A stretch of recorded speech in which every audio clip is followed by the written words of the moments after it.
Okay, guys, hello. Welcome to the next run. We have Worcester on platinum any percent.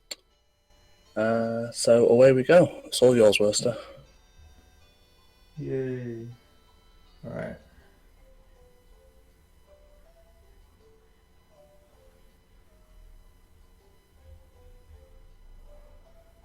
Alright. Okay. Hang on. Just let me... Oh man. Okay, alright. So... Do a countdown and then get into this. Alright. 3, 2, 1, let's jam. Okay, so this is platinum any percent, which so we're starting from a pre-made seed here, because hitting the seed in this game you have to be frame perfect. So the way hitting a seed works is basically it takes the amount of frames since you've started the game and the date and the time into account to create the seed. That's basically how it does it. So by starting at exactly the same time and then starting the game at exactly the same frame, you can get a specific seed. And so hitting something frame perfectly can be a bit annoying, and you didn't want to see me resetting for the seed for an hour. And so even though I actually hit it first try when I was setting it up, that was more about a bit of luck than anything else. But so for the first hour of this run, and especially for the first 30 minutes, we're going to be talking about RNG manipulation for a lot of this run. So, because I start from exactly the same seed, I can manipulate what the RNG is going to be doing outside of battles, because it advances in a predictable way. So if I move exactly the same way all the time, I'm going to get the same results. So here you're going to see me do some funky movement just up here. 1, 2. And so that's specifically to advance the RNG a certain amount of times, because that's going to affect the piplop that I get. So basically, I need to advance, so it's called, well, we call it anyway, the RNG frame. And so that's handling the stats of the Pokemon and the encounters that I get, and later on it's also going to influence getting Pokerus, etc, etc. And so I need to advance at a specific amount to get the Piplup. If I just walk up to Piplup straight away, it'll be garbage. So I need to advance the RNG frame to, I forget exactly what it is, I think it's like 125 for this Piplup or something like that.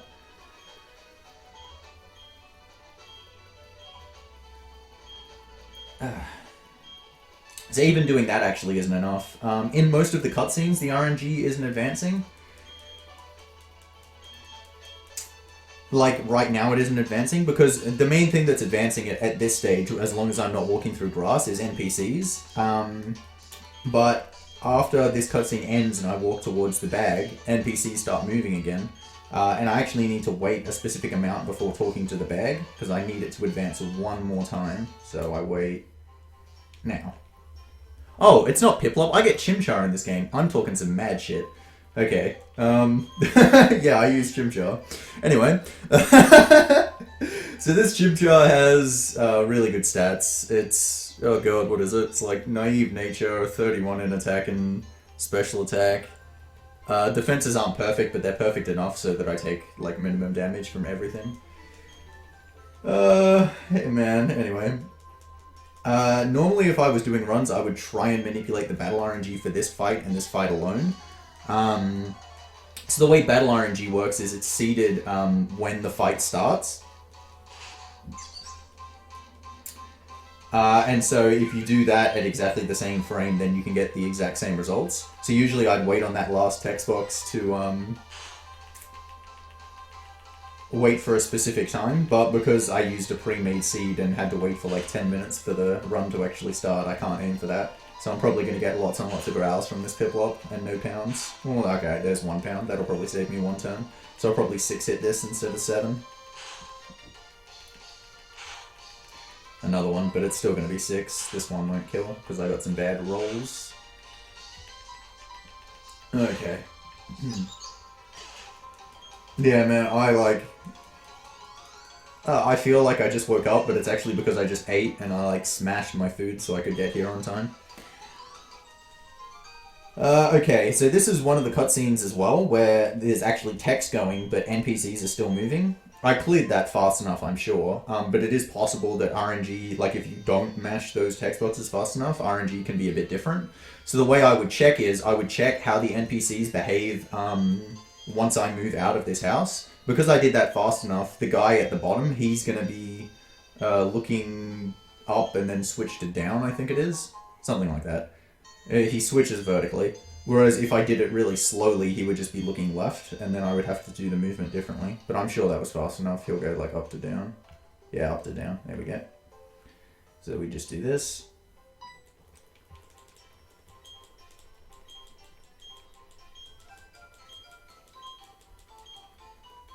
So my movement has to be like really specific, like really spot on for the first like 25 minutes of this run, pretty much. And if I mess up at any time, this run is going to be a complete train wreck, basically. So let's hope that doesn't happen. I haven't run this in some time as well. I really hope I remember how to do this. But yeah, you've got to run through like the grass in very specific patterns. There's also, there's load lines. The way the game works is it only ever has like, it's loaded in like, is it like 16 by 16 grids, basically, squares. It's either that or 32 by 32, I can't remember. Might be 16. But anyway, but it only ever loads like 9 of them at a time. So when you cross one of those load lines, sometimes that'll load NPCs onto the screen. And so crossing them at specific intervals can advance the RNG more or less. So it really matters when you do that, etc. Alright, so just straight through here. And then enter now. Boom. Alright, cool.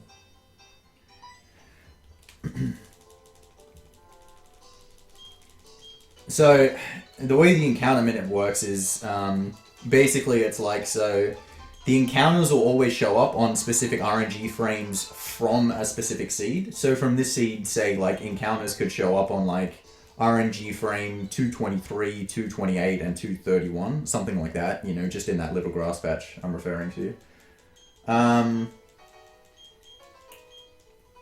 And so what you're trying to do when you're walking through grass like that is, you're trying to walk through it in a specific way, like I entered earlier than I needed to there, so that when the encounters would show up, so say I enter the grass and it ticks over from 266, 267, and then by the time I get to the next grass patch, an NPC moves around and advances it to 228, so when I get to the next one it goes to 229, so I skip over that encounter. And so there are fair few instances where I'm actually walking through grass, more grass than I have to manipulate less encounters to show up.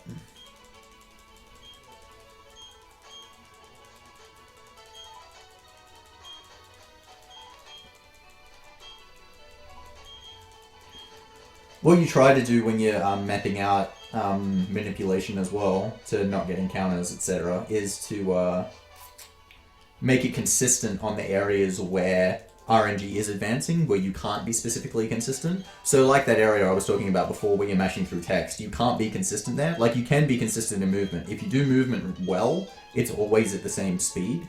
But you can't mash through cutscenes like frame perfectly consistently. So you want to make it so there's a bit of leeway, so like an NPC won't move for, you know, at least 20 frames, or not at least 20 frames, at least 5, I guess, depending on the cutscene. And so another one is like talking to this mart guy.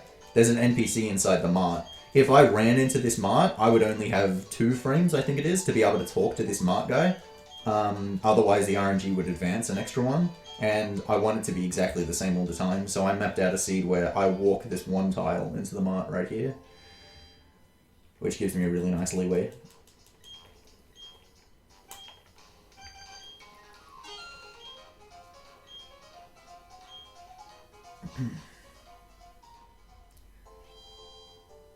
Boy.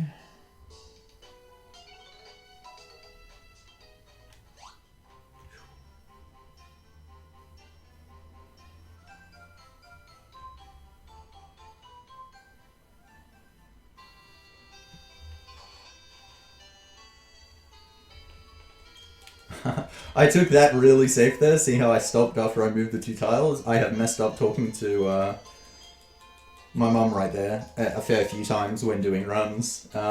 Even though there isn't RNG running at this stage, there is one more factor, which is the 128 step counter, which advances the RNG every 128 steps, and it does it by the amount of Pokemon in your party. It's because it's advancing the happiness. Basically, RNG advances every time it's called.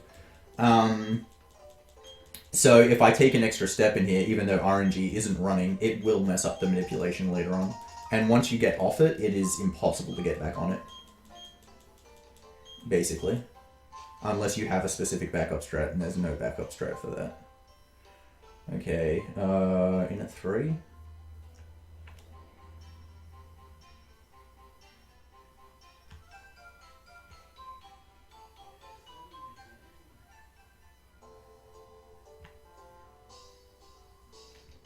Okay, so we're all good up to the catching tutorial. This is probably the most likely place where it's going to mess up. Not specifically in the catching tutorial, but after it. So this is the longest cutscene where RNG is still running, where I try and keep it, the manipulation going. It's like 9 or 10 text boxes with Lucas, where I try and keep it going for.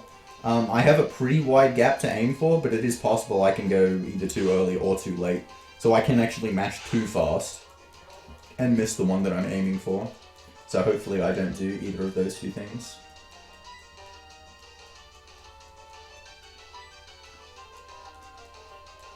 And I have no backup strats. Like, I've got nothing. If I mess this up, this is going to be an absolute train wreck. Because, like I said before, one of the things I'm going to manipulate is Pokerus, and I still don't have it. And if I do not get Pokerus, I have no idea what the hell I'm going to do for this run.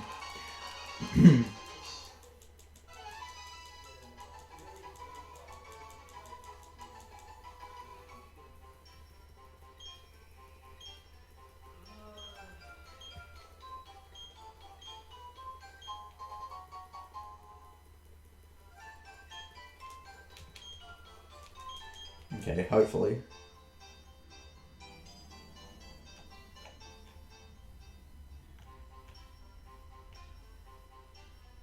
It's definitely not too early. Okay, so I get Pokerus off the second trainer here. So the way Pokerus works is, basically it's consistent from the seed again.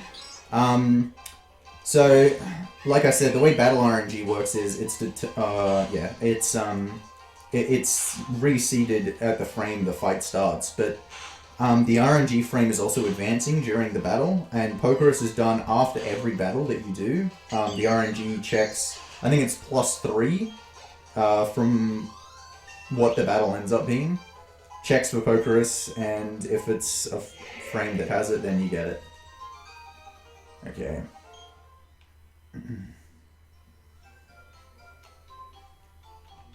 Okay, well I did the movement right. So I still don't actually know if I get Pokerus. If I don't get an encounter after this fight, then I got it. But if I do, I did not.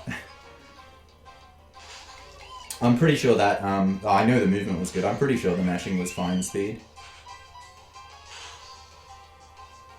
That was really nice Starly fight, by the way. Getting the 3 hit there was really good ranges and no growl.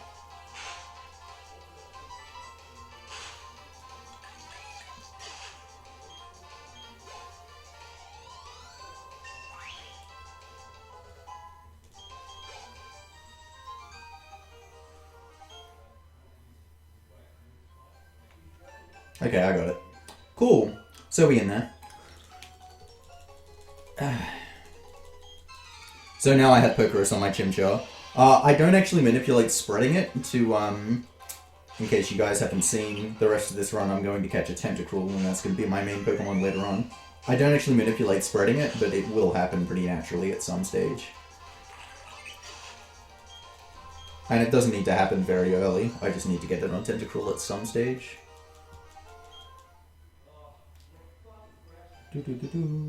Okay. And this is the second most likely point that the manipulation can mess up. I really still don't want it to mess up, because ideally what happens in this run is ideally I skip Maylene and I don't get Fly. But to do that and to make it viable, I need to catch an Abra, and because Abra has Teleport. And ideally I want to manipulate the Abra encounter, so I really still do not want to mess this up if I can. So the reason this is really difficult is because when this cutscene ends, I need to run straight into the Pokemon Center. it's kind of awkward when you get controls back, because like Lucas walks off screen and then it's just at some stage after Lucas walks off screen you get control back. And you can't like waste any time in the movement, so you need to run down and then pretty much turn right immediately, but it is the second tile, not the first one. So if you do the first one, then you need to react quick enough to then turn down one more tile and get in there.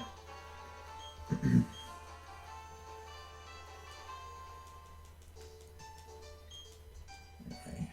Hopefully I don't mess this up.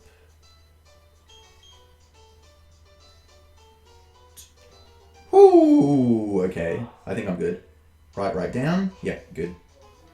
So I just use the NPCs there to check and make sure that the RNG was right. If I lose exactly 4 frames in movement there, I have a backup strat.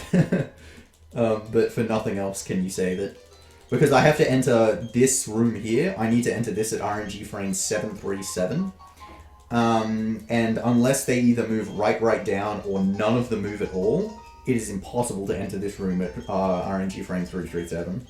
Every other pattern will skip over that number.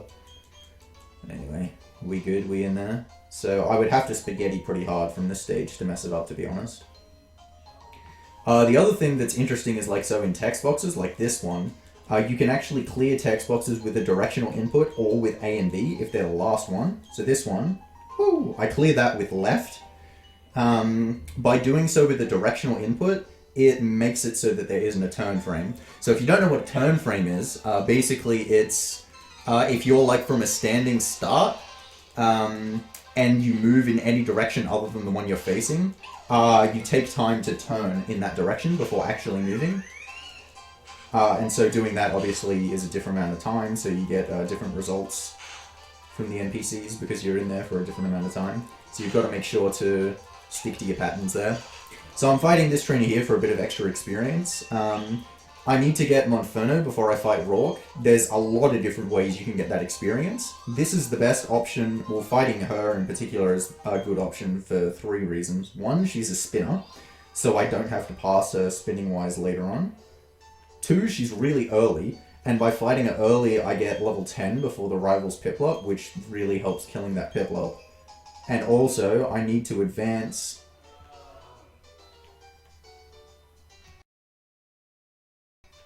the RNG frame a specific amount to be able to get any Abra, because, like I said, the encounter's always at exactly the same points. So when I was doing this encounter manipulation, the whole path manipulation, I found out where all the exact Abras are, exactly what RNG frames they show up at, and there isn't any before the one that I get, which is at like 2094. So if I didn't fight that trainer, I would have had to run around a lot anyway. Why did the time of day just change? No, that was aesthetic. It changed at 7 o'clock. That was not an actual change. It is not night. The Abra will still show up.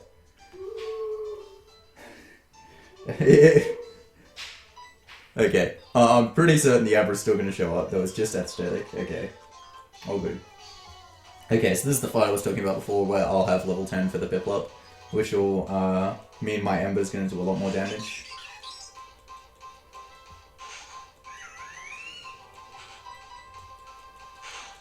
Quick attack, not growl, puts me in the blaze. If I burn him, it can kill. Or I can critical.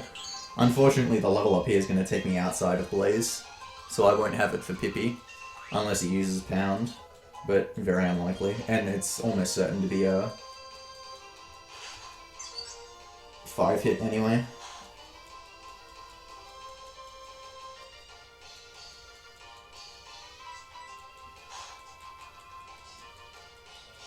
Oh, there's a pound. I really want him to keep using growl now. Ooh, nice crits. Scratch will kill, because that's only 2 health.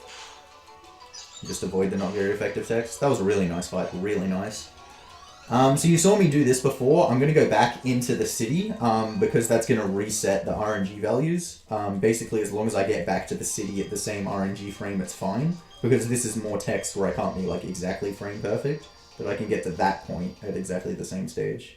So here's the Abra map. Walk there. Alright, and this should be Abra. And this is one of the main reasons you actually pick Chimchar as the starter. Turtwig is very similar speed, but Chimchar learns Taunt, which makes catching this Abra way, way easier. Because otherwise you would have to just throw one ball and it would have to work. But by having Taunt, I get 5 chances at it.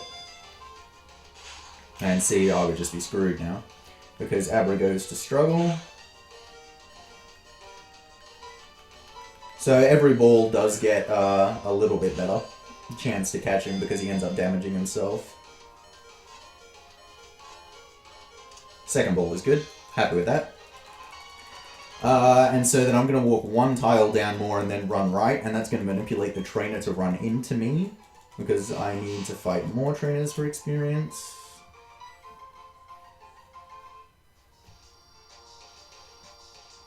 Boom. And this one's a really nice option because I one-hit all of her pokes, even though she's got 4 and they only get a little. A battle starting and stopping takes a lot of time, so fighting this trainer with 4 is faster than fighting a couple with 2. And because they're all low level, I don't take any damage from them, so it helps in the healing side of things.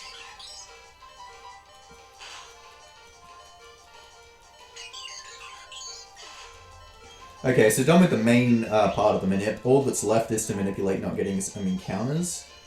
I'm actually at health to go for Curtis strats. But I'm worried about my Ember PP if I do that. What should I do? Oh no, I had a really nice rival fight. My Ember PC is fine. I'm going for Curtis strats. So, because my HP is exactly between 7 and 11, I'm going to fight Curtis here for experience instead of fighting an extra Geodude. Because I'm in Blaze, I can one-hit both of his pokes. Curtis, if this goes perfectly, it'll save a few things. It'll save the menu, and I have to pass back through here, so it'll save like going around him and some HP. So I've got to make sure not to turn frame off this one as well. Down now. Fight this guy. So this is Curtis. So usually I skip this guy, but because I'm in Blaze and I still have enough health to take the quick attack, I'm going to fight him.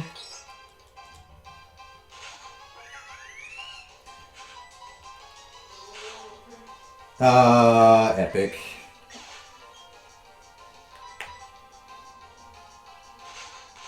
Well, there goes my manip.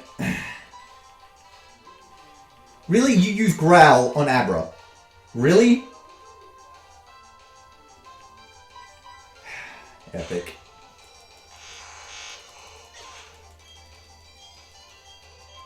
Well, nothing I could have done about that.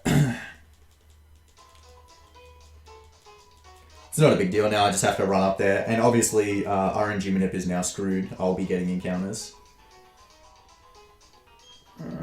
Please stop talking to me.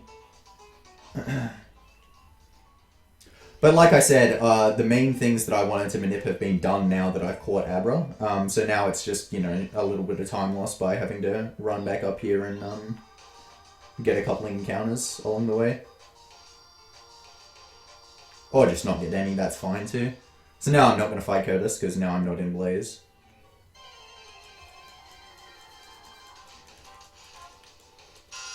I suppose at least that did heal me.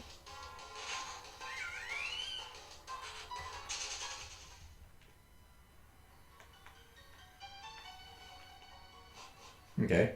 Only 1 to this point is actually pretty nice.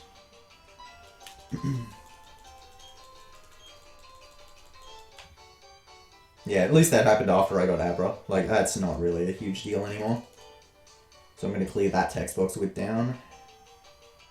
Avoid the turn frame there.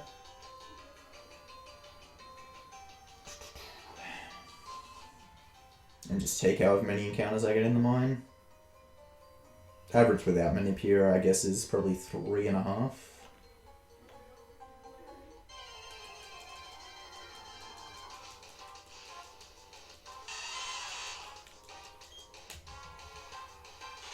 Ooh, I have to teach Rock Smash. Okay.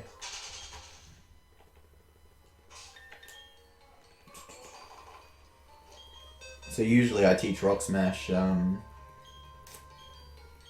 next to Curtis, but I died there, so I kind of forgot about it. Doesn't really matter when I do this now. Just had to do it before the next trainer.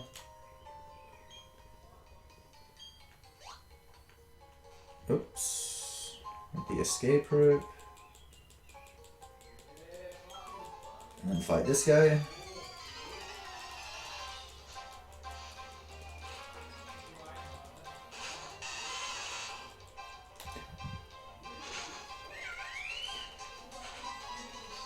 So a lot of these fights where I'm using Rock Smash, I'm hoping for defense drops. This one doesn't really matter because I got a high roll there, it would have died anyway. But the first and second trainers, especially in the gym, I want defense drops like all the time. So Rock Smash has a 50% chance of lowering defense. At this stage of the run, it's actually a really nice move for me. And because I'm not going to be using Chimchar for the whole run, a HM going in the slot is not really a big deal. Alright, taking no damage there is nice. Don't really have to worry about my health for the next guy. Hopefully he doesn't do much either. Alright, nice. Only got 2 encounters all the way to the mine after that. That was actually really nice, only getting 2 there. It really wasn't that big of a time loss at all. Okay, and escape rope. So this is where the manip would end anyway, so it wasn't really that big of a loss overall. Okay, now we're off to the gym. So the first guy here was the guy I would have skipped. This Geodude. He takes anywhere between 3 and 5 hits to kill with Rock Smash, depending on whether I get drops and what attacks he uses. And he also can do a bit of damage.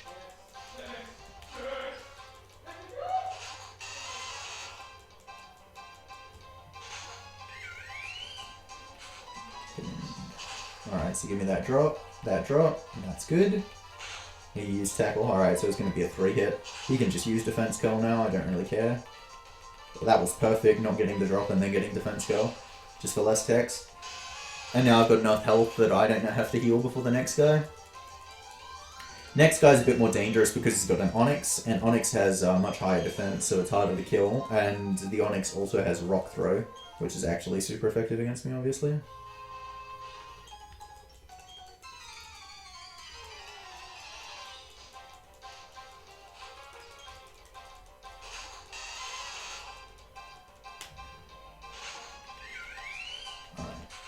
Give me those defense drops. Gimme. No, alright, use tackle instead of defense curl, so still good. Should still 2-hit. Good. Okay, if I get the defense drop, no harden, and 2 high rolls, I can 2-hit this Onyx. Drop. Rock throw. Go. Oh, or I can critical. That works too. Alright, and that'll just take me to level 14, which will get me to evolve before Rock. So I need to evolve before Rock because without fighting type, I'm doing a lot less damage and I'm taking a lot more damage. Both because my stats are a lot worse and because I'm weak to Rock type if I'm not fighting. And Rock is quite strong comparatively. So alright, I put Rock Smash into slot 4. I'm going to put Mach Punch, which even though it's the same power as Rock Smash is still useful in the slot 1. The reason I'm doing that is I can teach over Mach Punch again, and I'm going to do that when I teach Cut to Monferno, and it's quicker to teach over slot 1. Just saves a little bit of time, I don't have to go all the way down to slot 4. So I'll go heal up. So using this potion here, might look a bit silly depending on how this fight goes. It's quite possible that I'll take like 5 damage in this fight, but by using the potion, that's why I'm taking little damage. Because basically Rock will attack you when he can kill you, but before that he's actually more likely to just keep lowering your defense. So it's quite possible I'll get like Screech from Onyx and then Leer from Cranidos, but if I didn't heal, Cranidos would have just used Headbutt and killed me. So here I'm using Mach Punch instead of Rock Smash because the defense drops are pointless because these guys do not raise their defense and that would be a 2-hit anyway. And then on the Onyx, for example, using Rock Smash and getting the defense drop, I still wouldn't 2-hit. So I'm going to Leer first and then go to Mach Punch. Let's get the 2-hit. Because Rourke also has potions, so I'm trying to avoid him using them. Rock through miss. Alright. I'm not going to take much damage at all.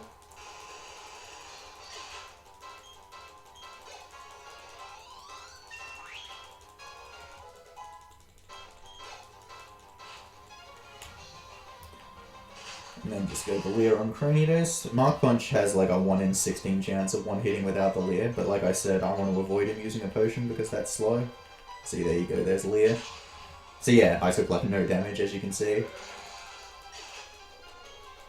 But Onyx can use Screech, and after a Screech, Cranidos does like 28 damage or something like that with Headbutt.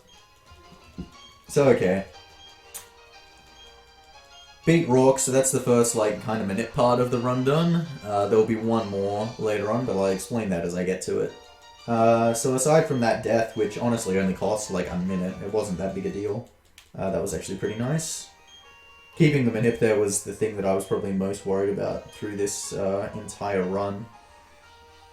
Because like I said, if I had messed it up, it would have been screwed. So teleport in this game, you can't actually use it in towns, and the way it works is you've just got to flag a center, which is why I flagged Jubilife before. So I'm going to move out of the town into a route and then use teleport here, and that's going to take me to Jubilife. And so that skips going back through the gate. It also skips a cutscene with Barry where he talks about... I don't know what he talks about, no one listens to Barry. Alright, buy a couple supers. I hope I didn't lose enough money for this to not work. I think I'm fine. It costs 4,200 for the repels. Yeah. Oh, good. I think I saw that I lost $88, and that proves to be correct. And then we move up here. So this is the point in the run where it's technically possible, but it's pretty much impossible to keep RNG minute going after this point. And it's much more useless at this stage because you have repels anyway. So it's pretty much, even if you could manip the encounters, because you'd have to do funky movement and such, it's pretty much exactly the same speed as just using repels and going through. And the reason that's the case is because right now I'm still in Jubilife City, and Jubilife City is where RNG advances the most out of like anywhere in the game because there's so many NPCs moving, and there's like 2 really long cutscenes back to back afterwards. But anyway, so Mark Punch is, I mentioned it's still useful. It's because it has priority, and its priority actually beats Fake Out in this game, so it really helps for the Glamiels. They can't do shit against me. It also helps the Perugly later on, not being able to, because the Perugly outspeeds me. Alright, this Turtwig can use Tackle or Absorb. Hopefully I get Tackle, Tackle, Tackle. Good boy. Very good boy. I can use Absorb if it targets Glamiel, and then the Glamiel dies, so it ends up using Absorb on the Stunky, so that's dumb. It's guaranteed to use Tackle now, because it does more damage to the Stunky, so that'll kill.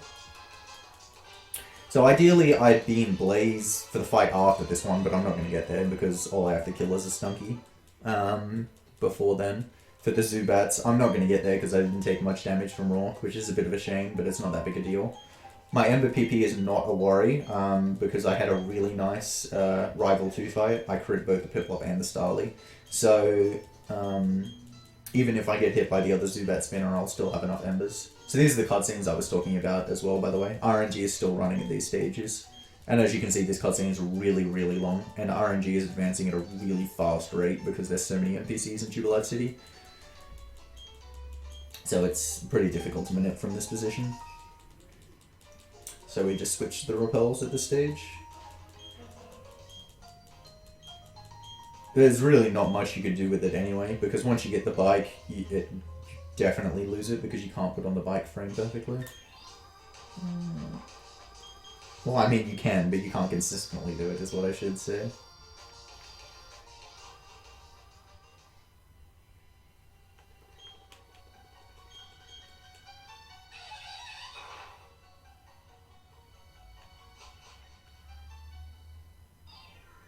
Okay, spinner time. This one's really likely to hit me because I have to walk to get past her, and it's twice. Okay. We got through. Oh, I'm gonna wait for that guy. I probably could have made it there, but it would have been really tight. Ooh.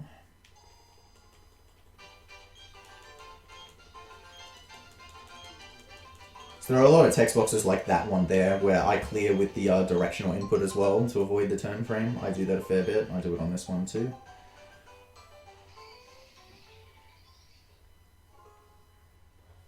And the issue with using the directional input is, yes, it saves the turn frame, but you can't really mash directional input. You have to try and time it pretty much. So these were the fights that I wanted Blaze on. Well, the second one. It doesn't matter for the first one because I use Mark Punch on this Stumpy anyway.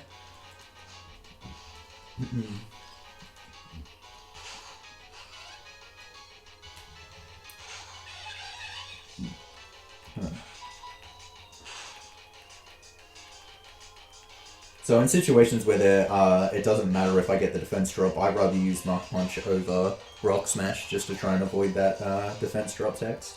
And there's never a worry with PP, so... Alright, so here come the Zubats. These Zubats are annoying because they both have Supersonic, and obviously Confusion sucks. So hopefully I can just crit them both, hey?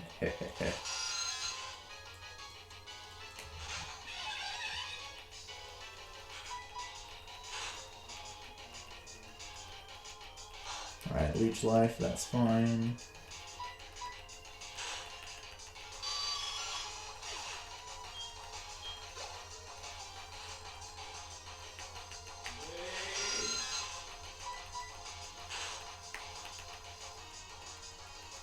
Leech Life again. Alright, no confusion, all good.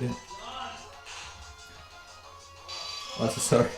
Dang, crit on the last turn. Useless.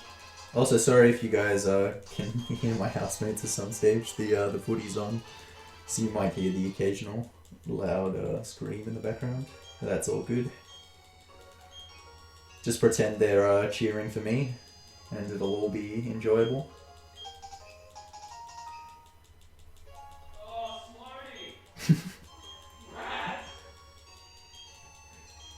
Alright, and so this guy gives you honey, which we're actually going to see later on is actually really useful for the run, and it's really nice that he gives it to us.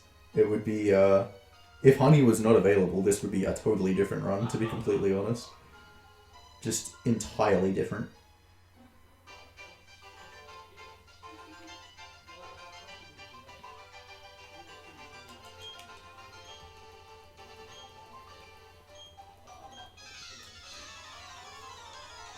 Okay. So yeah, like I said, so there's actually a lot of options that you could use to beat this game. If you were using your starter for the whole game, you would use Piplup, because Empoleon is way better for the late game. Which I did do runs of just Empoleon through the whole game when I first started running this. However, it isn't the best choice for the late game. You're going to be seeing later on, like I said, catching the Tentacruel. But even up to Tentacruel, both Turtwig and Chimchar have their advantages. Chimchar is a lot safer, and like I said, has the taunt thing going for it. Turtwig loses a lot of time in segments in this segment and the one afterwards, because it struggles to kill... You are kidding me? Things like Zubats. Because it doesn't have a great moveset. Okay, so unfortunately got hit by this spinner. He's just got a Zubat.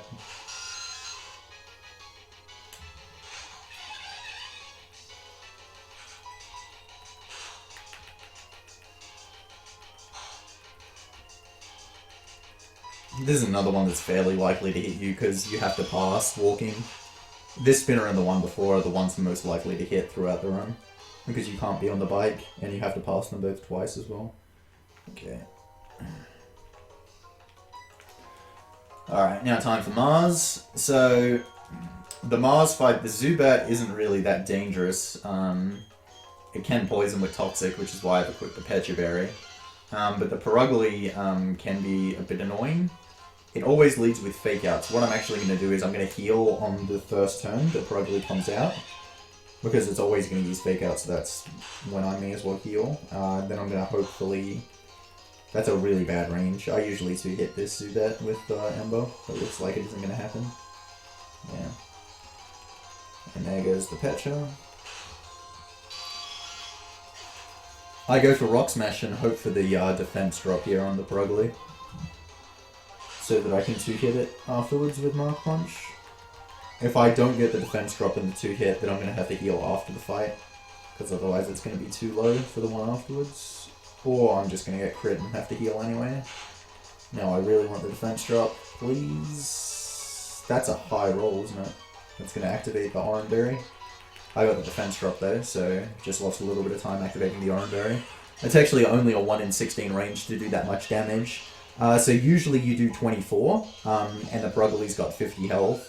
The 26 is the 1 in 16 range to take it under half. So usually you do 24 and it's left with 26. And so without the defense drop, it's that a 1 in 16 range to get the kill. Is still possible and generally still go for it, but I've never hit the 1 in 16 range turn 2, but I just hit it turn 1 there, which is useless. So I'm just going to use a regular potion when I use the repel here, because I got crit, and so my health is a bit low for the fight coming up.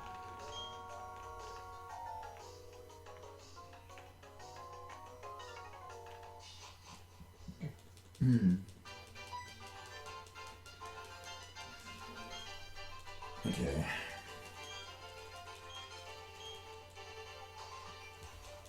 Another spinner coming up here.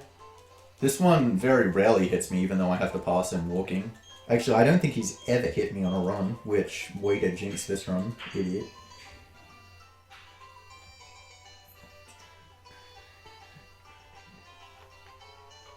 Oh, nice, dude. What excellent movement.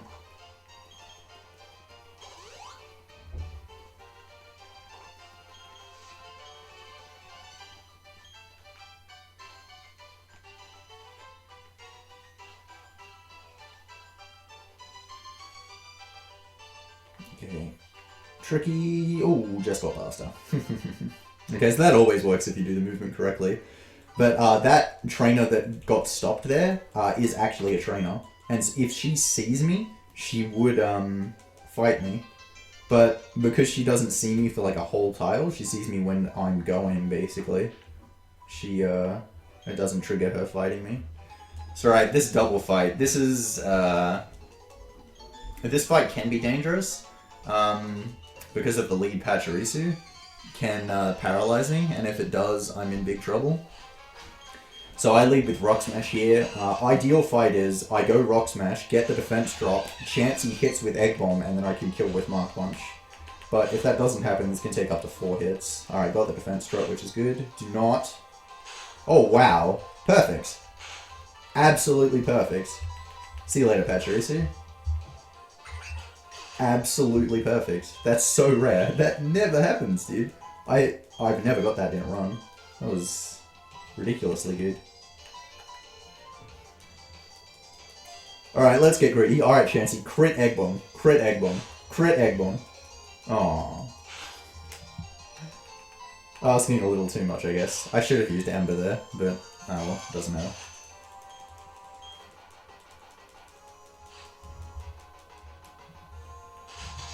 I'll Ember this one because I remember.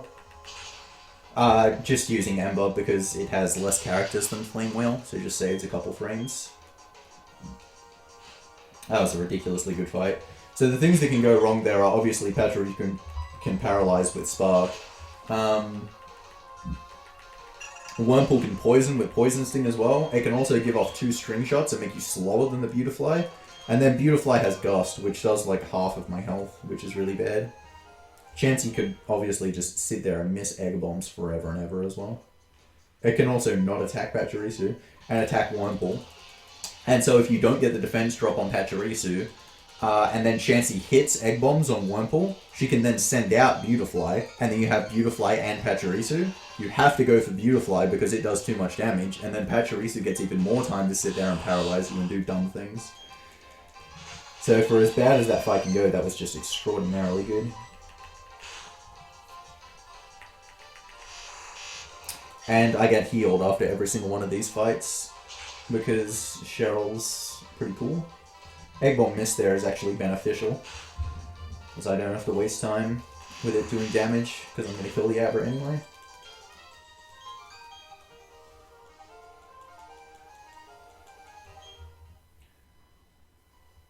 Pick up another repel. Okay, so I'm going to pick up the netball here, which I'm going to use to catch the Tentacruel later on. Has a 3 times plus chance to catch water and bug types, so it's helpful for this stage. So even though I have a repel on here, I'm actually avoiding walking through grass tiles as much as possible. I think it's because I have Cheryl with me and they would be double battles, but when an encounter would be generated, there's actually a little bit of lag when you're walking through grass, and so just to avoid that happening as much as possible, walk through the minimum amount there. Save those frames. And now into the grass gym, which is an absolute piece of cake for my fire monkey.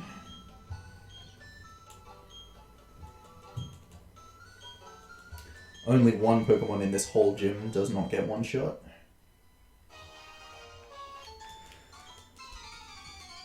So I could have put Flame Wheel over Ember and kept Leer, but I put it over Leer just so I could Ember like the few things that it does kill.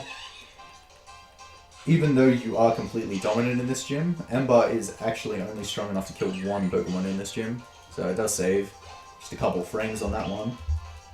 But I also then use it on the Cherim, which is the one that I don't want hit.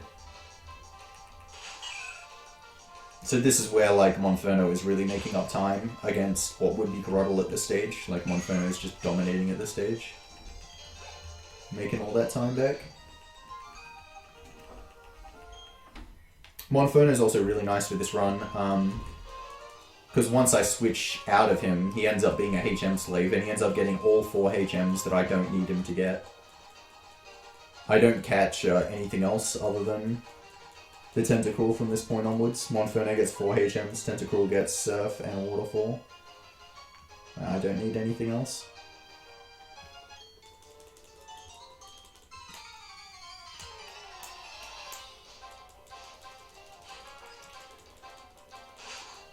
So this is the one that I can Ember. Yay.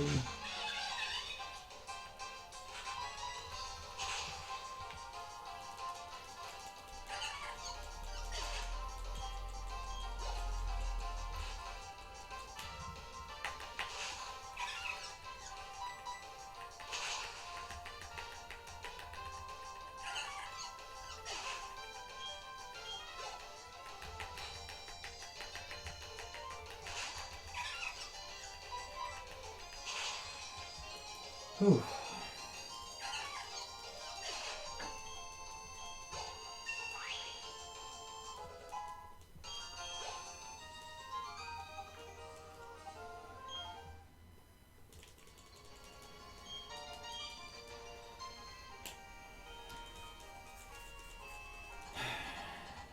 Everyone enjoys the speed of this clock, flower friend.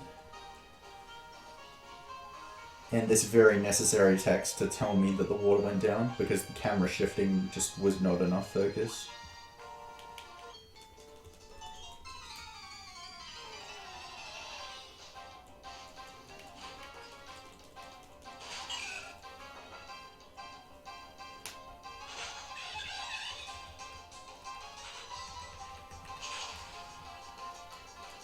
Whew.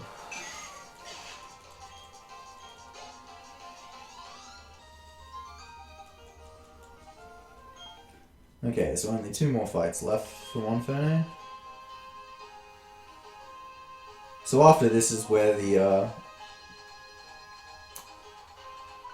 I guess the interesting stuff of the run happening starts to happen. Well, I mean, I guess the RNG manipulation at the start of the run is pretty interesting as well. I mean, this run itself has been really interesting just to route. Like, the theory that went behind it was, like, really big as well. Like, the amount of Pokemon that we thought to, like, run this game with. Like, everything else except the Gen 4 80% categories, it's like, okay, so there's either 1 or 2 options. You know, it's either Blastoise or Nidoking. It's either for Alligator, actually it's just for Alligator for Gold, Silver, Crystal. And then it's just Marshtomp. No, Marshtomp, Swampert. It's either, you know, Empoleon or Infernape. It's either Emboar or Excadrill. But for this, we were like, okay, so we could use Infernape, we could use Empoleon, we could use Torterra, Safeguard is really nice there. We could use Moltres, we could use Golduck, we could use etc, etc. Everything ended up being really, really close. We could use Magnezone, I think was thrown out at one stage. You know, there were so many different options that all ended up being really close. But at the end of the day, it was Tentacruel that wins out. So the reason Tentacruel is so good is because I'm like level 23 now. I'm going to catch it when I'm level 24 because I still got one more fight to go. And it's going to be at level 40 when I can get it. And of the Pokemon that I can get at level 40, it is the best option. So the 3 Pokemon that you can get at level 40 are Golduck, Tentacruel, and Pelipper. And Tentacruel, Pelipper just sucks, it's too slow. Tentacruel has better speed than Golduck, which really helps. It having 2 stabs really helps. It gets Poison Jab to accompany its water moves right at the start. And yeah, it just gets better moves throughout. Learns Ring Out later on, which is a really nice normal special move. Starts with Water Pulse and Poison Jab, like I said. It's actually got really nice bulk, so it doesn't take too much damage, especially on the special side. It being Poison type means it can't get poisoned, which is really nice. It's like, offenses aren't particularly great, but they do the job because it ends up being really, it's really high level when you get it.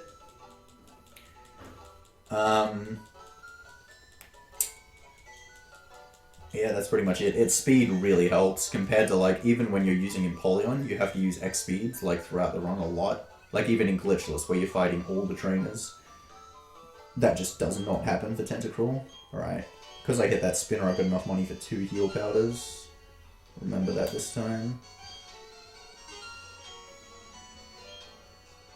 But Tentacruel outspeeds every single Pokemon in the run. A lot of them are, like, only just with skipping all of the trainers, but it outspeeds absolutely everything in the run. Like some of them, like Lucian's Alakazam, are by like 2 speed, but it gets it all, which is wonderful.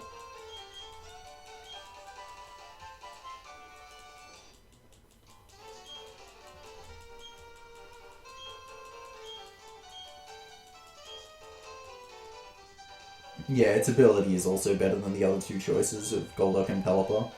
Nice. I didn't teach cut yet. Okay. Way to pay attention. Alright, so just give cut to Monferno. I only need 1 more fight, and I do not need Mach Punch for it. See you later.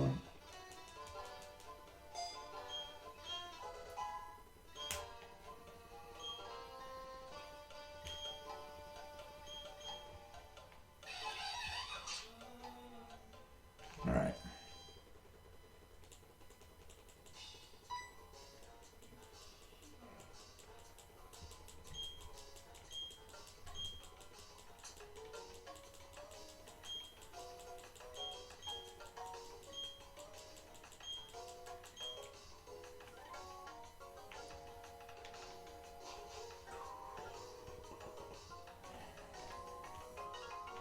Make our way up to Jupiter.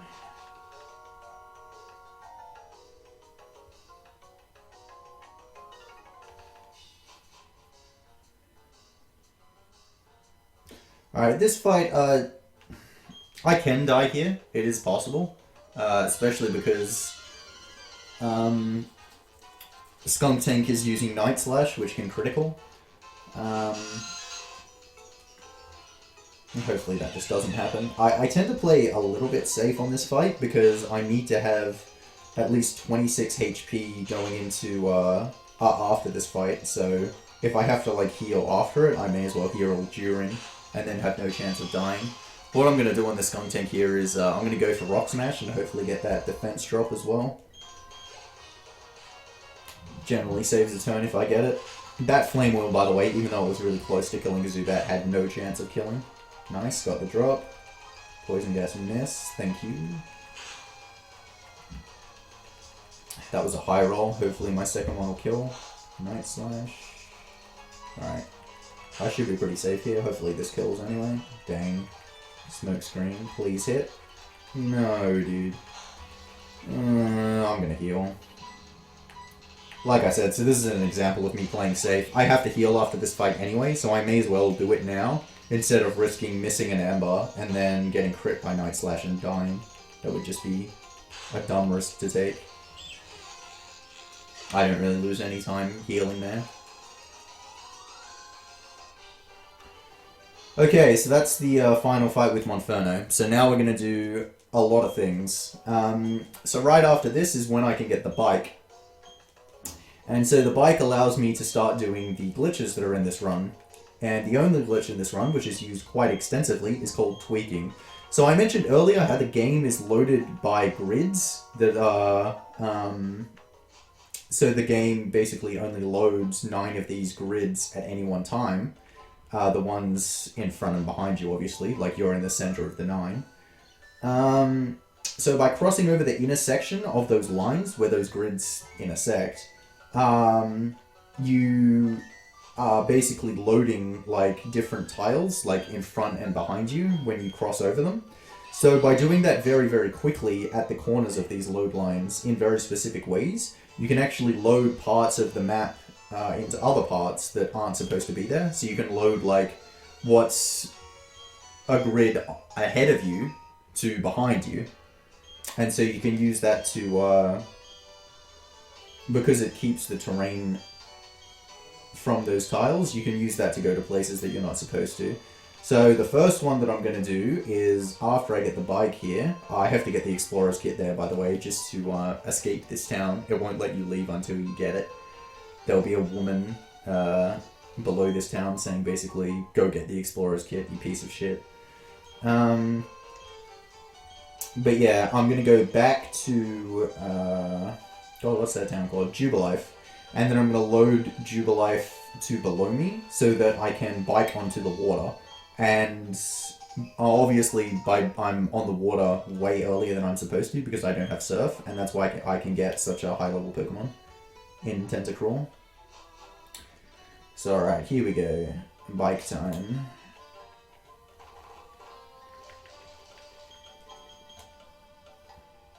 Bike in this game also has 2 gears, which I think is actually pretty cool, being able to switch between the one with high acceleration and high top speed throughout the run. And I do switch between them quite a few times. When I'm trying to pass spinners, for example, I use the one with high acceleration. And also right there, because I get stopped like 5 times. Boom. Oops. Okay, so I have to enter the center here, once again, to flag the teleport point. I'm going to be using Orberg as my main hub throughout the whole run. It has quick access, or the quickest access, to the majority of things throughout the run. I'm going to deposit this egg while I'm here, because I don't want to waste time watching that hatch. If I didn't take the center there, it actually would have got flagged to Eterna City. They automatically set it to Eterna City when you walk in there, so that you can't teleport and escape without getting the Explorer's Kit. Okay, here we go. Alright, so now... Oh wow, nice RNG. Now the tweaks are going to start. This is the one I'm actually the worst at in the entire game, so this one might take me a few tries. It's pretty finicky getting this one to work. Come on. Come on. Come on. There we go. There we go. Alright, got that one first try at least. And save here. So right now I am on top of water, and so now what I'm going to do is I am going to be manipulating the Tentacruel to show up. So that's why I have to save. I'm going to be resetting at this stage and changing the date to a specific date, and then I'm going to advance the RNG a specific amount of times by moving around a specific amount of times on the water. And then I'm going to try and use the honey at a specific time to manipulate the battle RNG as well. So here we go. So I'm going to change the date first.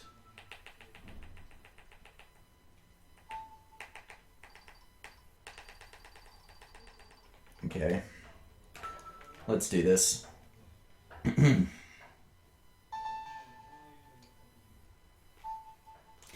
Okay, so I have to start the game frame perfectly, just like before. I've got to hit the exact seed for this Tentacruel to show up, and then I have to advance the RNG 17 times after that, and then I'm going to try and use the honey frame perfectly as well to try and manipulate 2, 3, 4, 5, 6, 7, 8, 9, 10. 1, 2, 3, 4, 5, 6, 7. No, 16. So, okay, getting an encounter on 16 means I was one frame too early.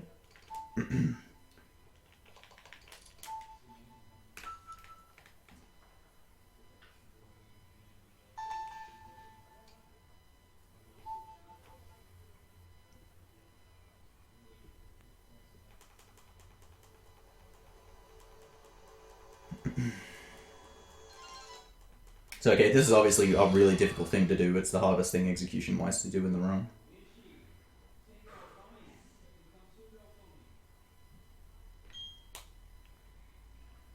One, 2, 3, 4, 5, 6, 1, 2, 3, 4, 5, 6, 1, 2, 3, 4, 5. Okay. Let's see if we got it. Nah, 2 frames early. Most of them will get an encounter before 17, so I don't have to go all the way up to using the honey to see if I missed. That is one of the rare exceptions. It's 2 frames too early.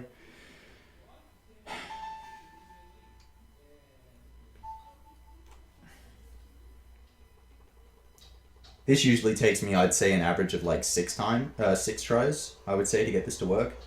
So this taking a few tries is not like that uncommon at all. I've only ever gotten this first try once, which was in my PB.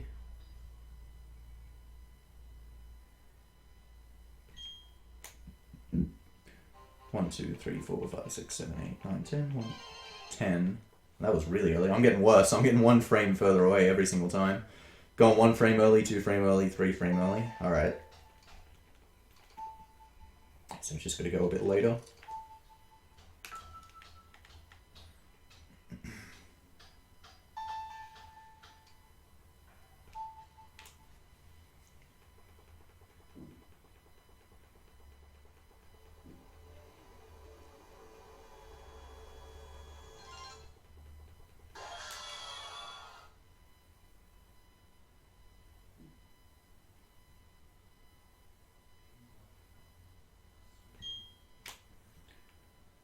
One, 2, 3, 4, 5, 6, 7, 8, 9, 10. 1, 2, 3, 4, 5, 6, 7.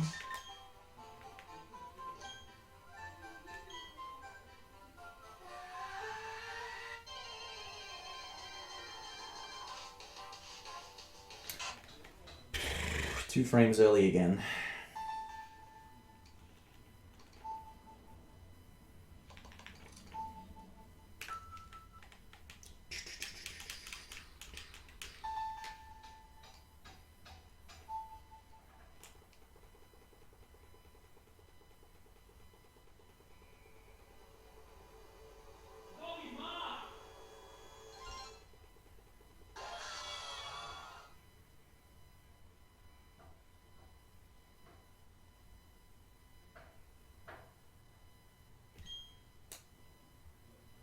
One, 2, 3, 4, 5, 6, 7, 8, 9, 10. 1, 2, 3, 4. Okay. 1 frame late.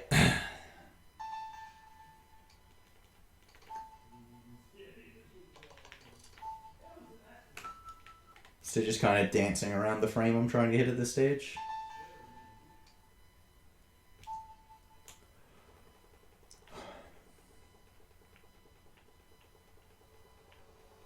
Like I said though, this is just a really difficult trick. It's 2 frame perfect things right in a row that I need to get.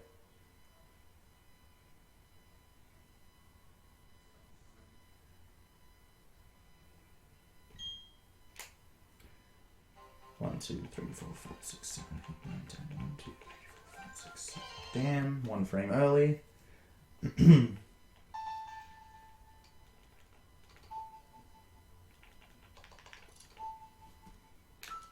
I never did a stat check on the Tentacruel that's 2 frames early. I could do that, like, the information would be right there.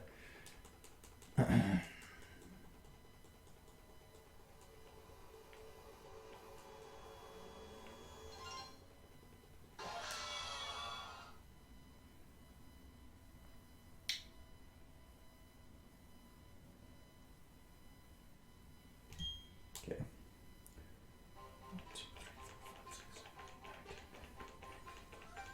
Damn it, 1 frame early again. Ugh.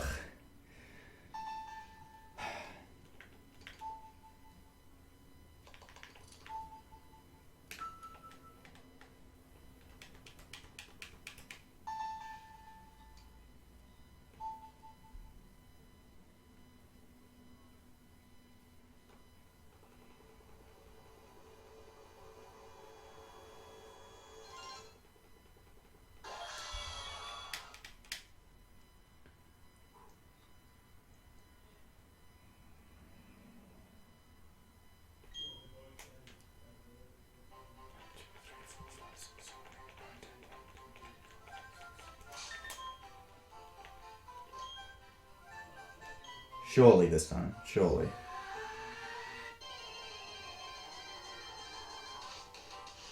Hello.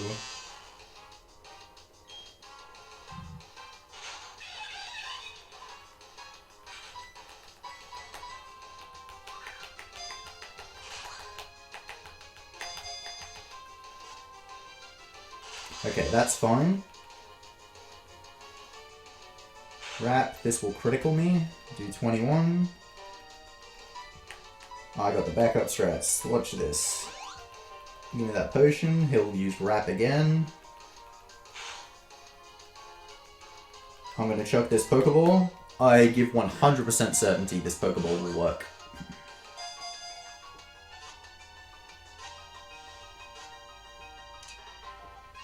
See? And that is the god.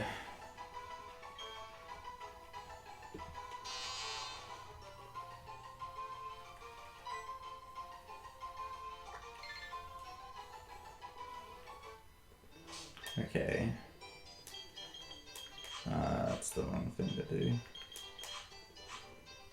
Okay, so switch him to the front and teleport him across. So to give you an idea of how ridiculous even finding that Tentacruel is, Tentacruel itself is a 1% encounter rate.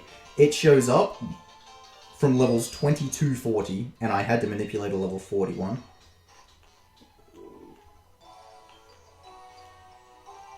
I'm just going to get the revive here, just in case I die at some stage throughout this run. Use repel. Yeah, it can show up between levels 20 and 40, and I get the level 41. It has a 5% chance of holding a poison barb. That one is holding a poison barb. It has to be mild nature, and its IVs are nearly almost perfect. Like, for this run, they are essentially perfect, because the ones that aren't perfect are the defenses, and I take, like, the minimum amount of damage defensive-wise from everything anyway. Like, my speed has to be, I think it's like 28 or something to outspeed everything. And it gets that. Special attack is 31. Attack is good enough to hit everything that it needs to. I think it's like 28 or something. And both the defenses are high 20s, so that I don't get hit by things harder.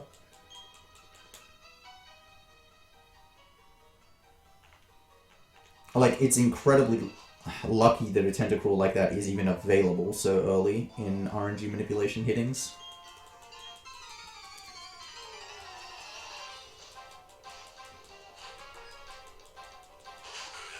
And yeah, now Tentacruel is just going to dominate the entire run, because at this stage it's just so high level that it's just a complete boss.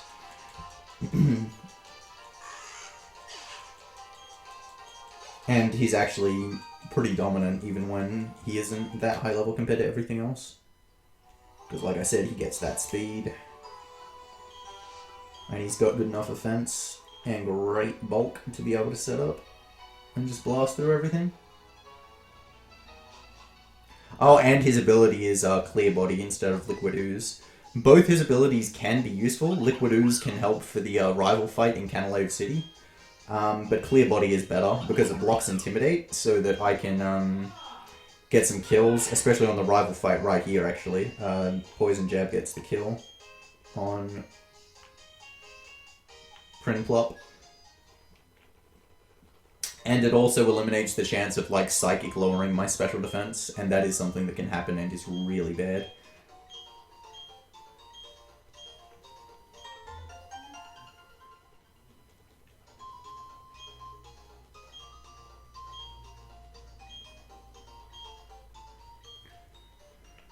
Whew.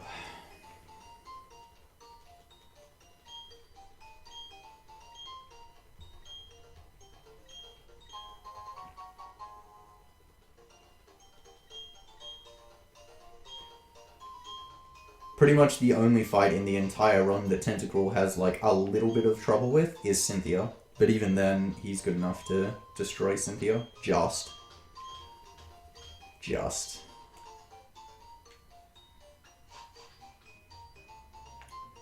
Sorry, I just had to go in there to tick off Fantino. So the badge order is different between Diamond, Pearl, and then Platinum. But in Platinum, they still keep, like, on your, like, trainer ID screen, they keep them in the same order as they were in Diamond and Pearl, which is a bit stupid. Like, Mailing is still third, etc. Alright, I'm going to play this a little bit safe here. I'm going to move over here and hope she doesn't move right, and then go through, like so. So the doors in this gym are randomized towards the last seed that you hit when you started the game. And so from the one from catching Tentacruel, it's far left and then slight left. So I always know where to go in that gym.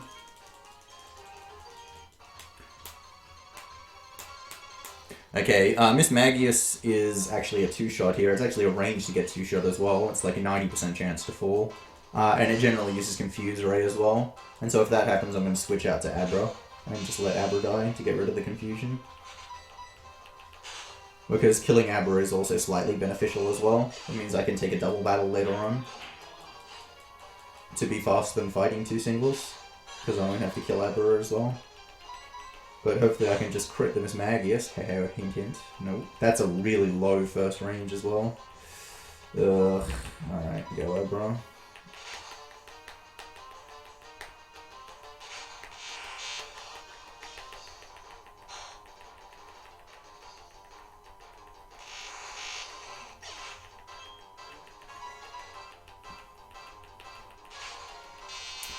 Hopefully I can get a high one here. I really don't want to get confused.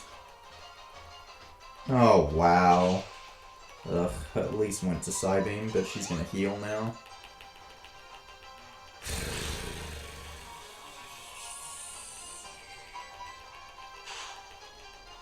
Really bad. And I lost a few water pulses there, which can be really bad for my PP coming up soon as well. So that's not a good fight.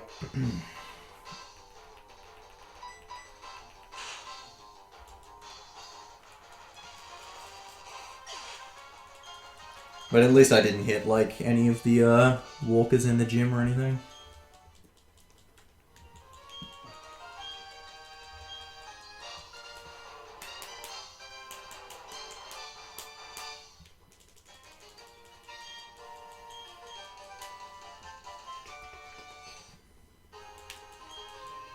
But that's still a much easier fight than, like, doing it with any of the starter Pokemon. Like, way easier.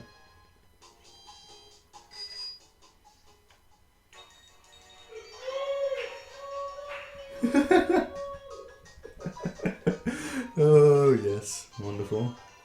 Alright.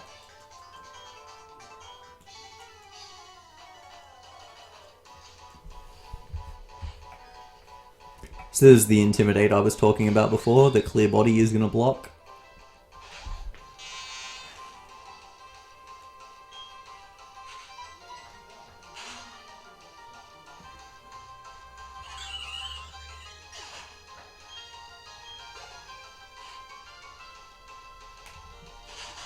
I'm going to poison jab the rest of these fools.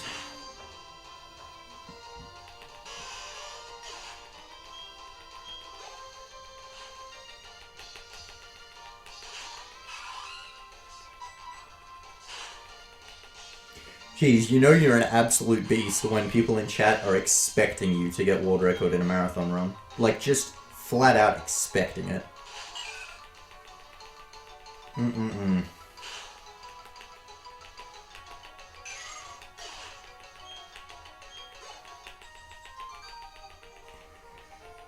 Okay, after this, there's a double fight here, which I'm going to fight with Monferno, which is why I switched Monferno to second.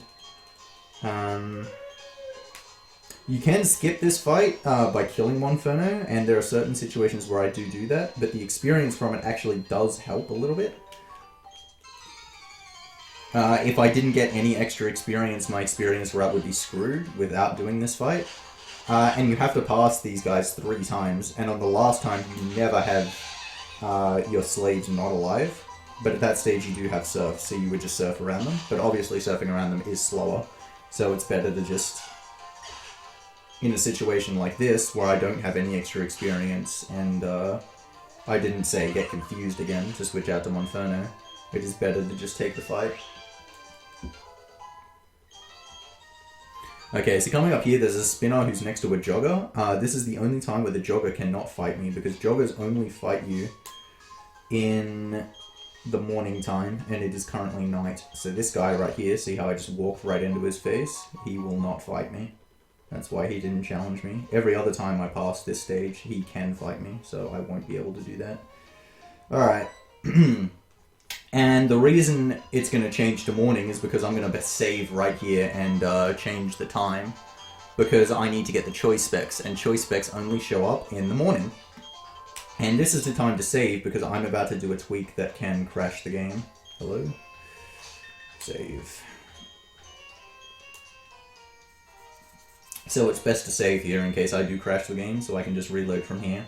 So the reason this one can crash the game is because if I do the pattern here that I'm going to do, so the main pattern, in this case it's called a load tweak. If I just do a load tweak, it will crash the game. I need to do what's called a load delay tweak, which is something that I came across fairly recently. This whole tweak is actually a fairly recent setup, and it's one of the reasons why Tentacruel is actually good, because if you do this setup, I'm going to go into the fog route early to get the choice specs early, and surf early, and if you do this with like any other Pokemon, the fog route just destroys you. So okay, here we go.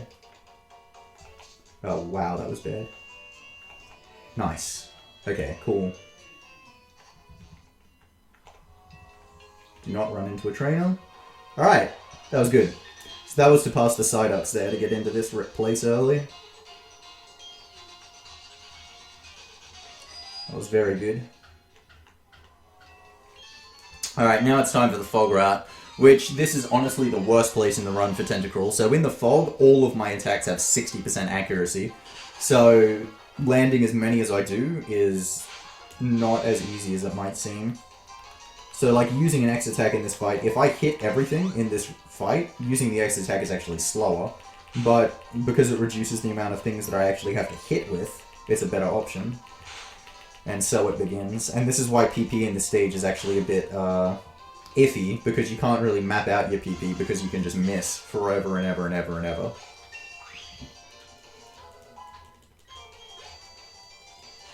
So the load delay tweak is different to the other tweaks. So basically when I'm talking about tweaks, I call them by numbers. So because it's the intersection of load lines, basically it's done by... I call the corners like 1, 2, 3, and 4, basically. So for most tweaks, like for a load tweak, the pattern is 1, 2, 3, 2, 1. So you have to do 5 tiles perfectly, right? For a void tweak, which is the other one that you'll see throughout this run. Please hit at least this time. If he gets off 2 curses, I can't one-hit him. Okay, good.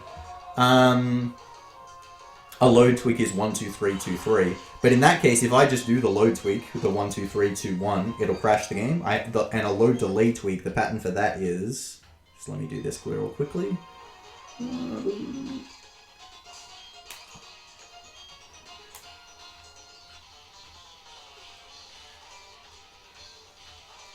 The pattern for a load delay tweak is 1, 2, 3, 2, 1, 5, 1, 2, where 5 is 1 tile right of 1. So it's actually another one across. So you have to do what is the load tweak and then go across exactly one more tile. And then go back to the left. Miss. No, I used Vital Throw. Vital Throw doesn't miss. I have to heal because Seismic Toss does exactly 34 damage.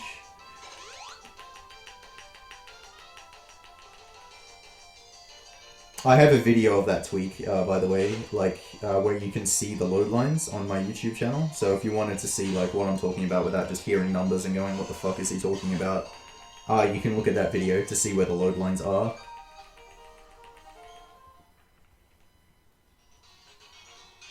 So yeah, there's also 2 spinners in this fog, and hitting either of those would just be awful, because it's hitting a spinner, and both of them have 3 Pokemon. And then it's even more fog hits, which are just not fun at all. And these guys have Reflect, so I really don't want to miss them either. Oh god. Alright, didn't use it. Hit. Thank you.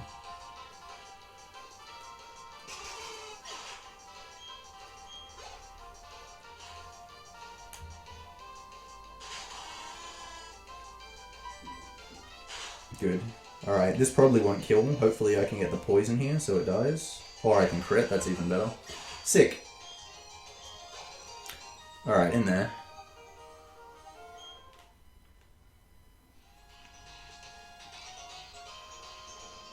This guy, it's really hard to see which way he's facing because of the fog. You gotta stand on the higher tile.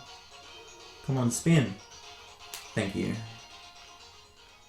Oh, come on. And so this is where I get the choice specs.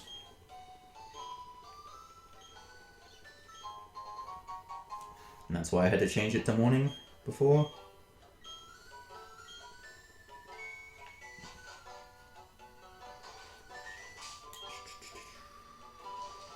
Whoops. Put them on straight away. And I'm going to heal up as well. Because Cyrus can be a bit of an annoying fight. Can do a decent amount of damage. So if you don't know what the choice specs are, choice specs, they increase the amount of damage that a special attack will do by 1.5 times, but it makes it so you can only use the same, like you're locked into using that one move. So right now, for example, I'm just going to be spamming Water Pulse with these choice specs, and then afterwards I'm going to get Surf, and you're going to see a lot of Surf with these specs.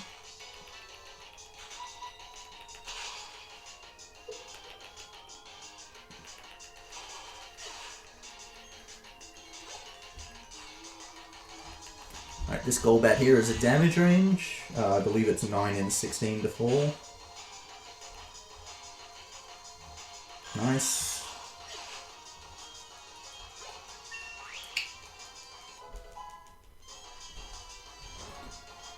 Not one Screech. Okay.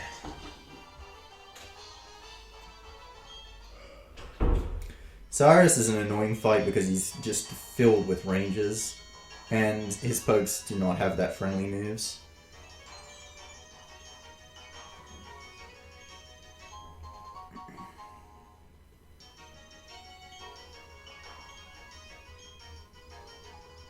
I'm also here like much earlier than I'm supposed to, so the level gap isn't that big. Like the level gap's gonna increase because I'm not supposed to come here until after I After I beat Wake is when I'm supposed to come here, and I only have 3 badges instead of 5. So while I'm still higher level, I'm not that much higher level, and this is also the fight that I get Surf. So after this, I start like really just pummeling through.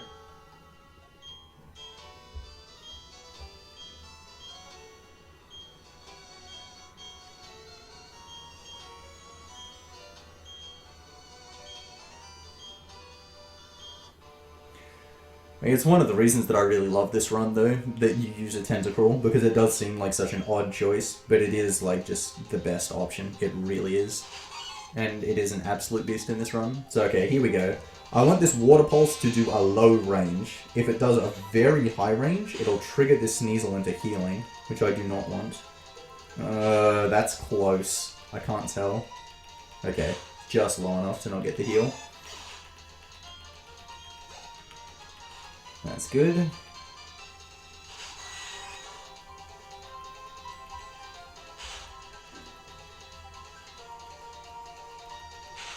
Okay, bite. Very nice. Alright, this fight's going well. There's a chance that I can one-hit the Murkrow, but it's very rare. It's 1 in 8. But he's got a Citrus Berry, so he won't heal it. He'll just use the Citrus Berry, because they heal when they're below... Oh, I hit the range! That's a perfect Cyrus fight, dude. Awesome!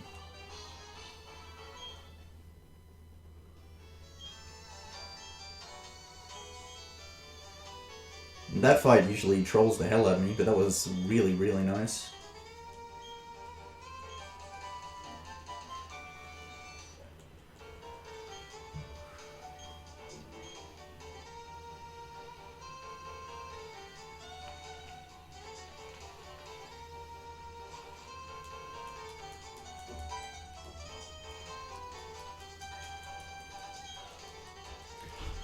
Okay, so now like before, I'm going to bike out of this town and then teleport back.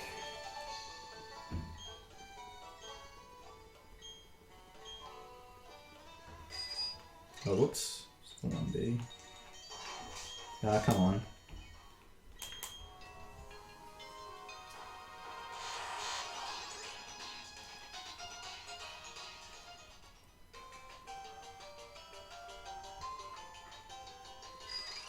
Damn it.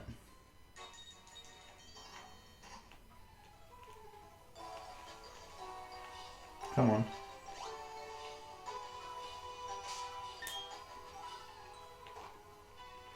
I should have used Surf first. Oh, Taught Surf first, I should say.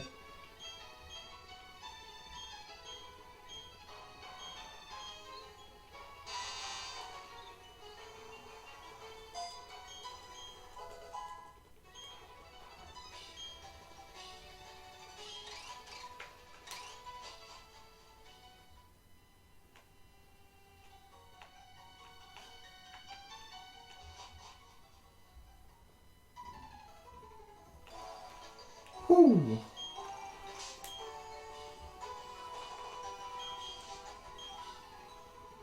So it might seem like a bit of an odd choice to keep the flag on Orberg and then bike all the way back right here. But it's because the next teleport I'm going to be doing is after Wake, and then I'm going to be going back left. So if I didn't do this biking section right now, all the way back to Solaceon, then I would have to bike back from Solaceon to Orberg. So it doesn't actually save any time to do that, obviously. I should have just risked that. See, this guy can hit me now, and I do not want that to happen.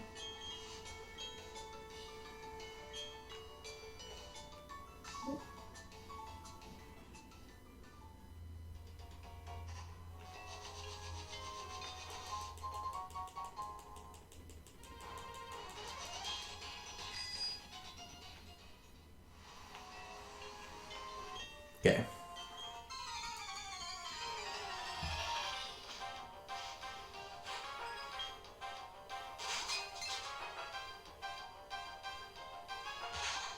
And so now I'm just gonna smash everything with Surf.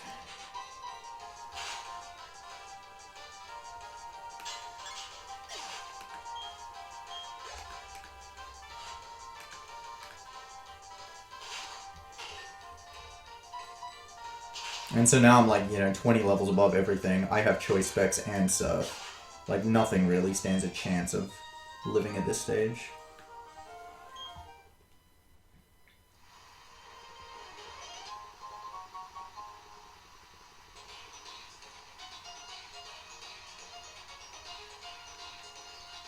Oh wow, got super unlucky on that spinner. I was passing him at high speed, like highest bike speed, and he got me. That's really unlucky. But I have to pass this guy, is it 2 or 3 times? So him hitting me on the first try is a lot better than him hitting me on the last one. Because I won't have to stop for him on all the other ones.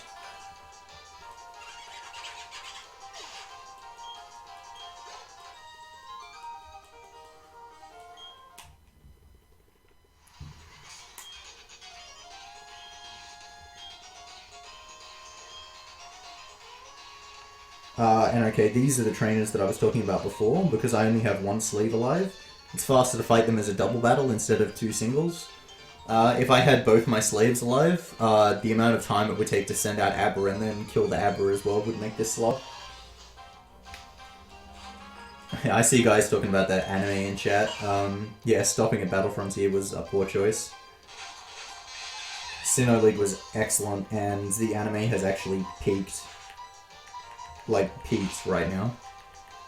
The anime for Kalos has been absolutely sublime. And I'm someone who absolutely adores the original seasons of the anime. It is very, very, very good right now.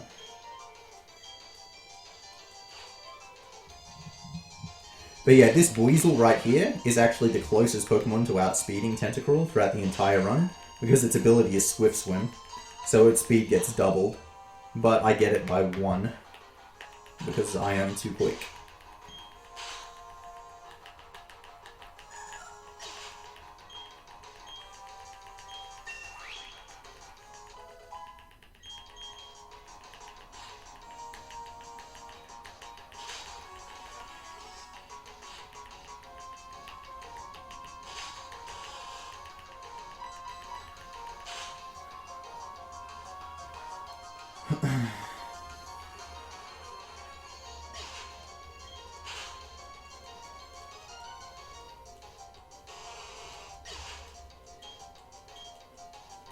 Yeah, Unova was not great. It had its moments, but it was not as very good.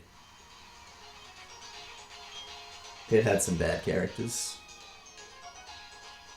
Really bad. It did have some good points, but yeah, overall there are better things than Unova.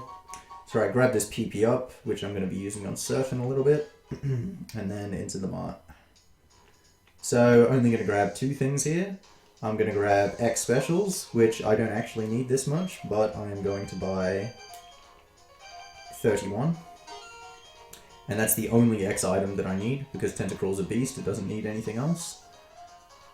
Whereas in most games you'll see, you know, X attack, X special, X defend, X special defend, blah blah blah blah blah, X speed. Nah, Tentacruel doesn't need any of that garbage. Just special, boosted up and then beast.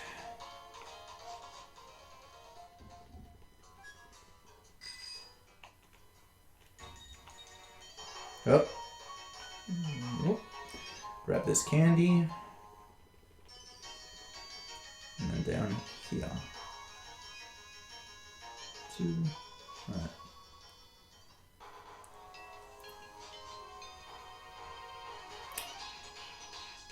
Alright. This trainer here is actually possible to skip this trainer with a tweak.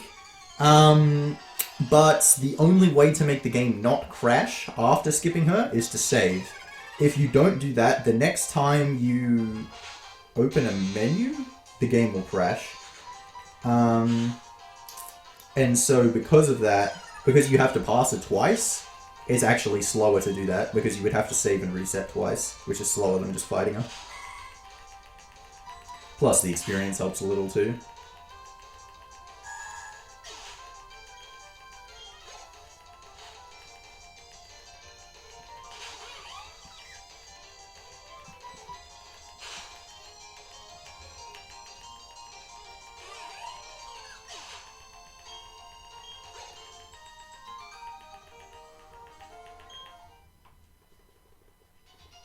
Bag.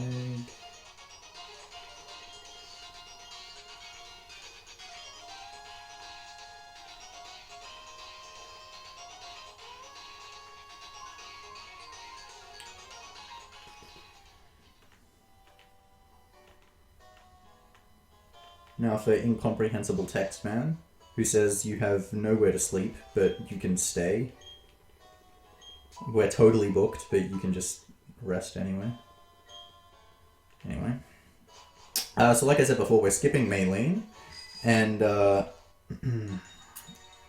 obviously the game doesn't want you to do that, so it puts Barry in front of this gym, and basically tells you fuck off and go fight Maylene before you come here. But what I'm going to do is, I'm going to unload him with a running tweak. Oh wow, nice movement, idiot. I can still do it. No, come on. Alright, there we go. This should work. Yep. Now Barry is gone, and I can go straight into the gym. Okie dokie. So I had to reload the area there before doing the tweak, which is why I moved off to the rat before. Otherwise it wouldn't have worked.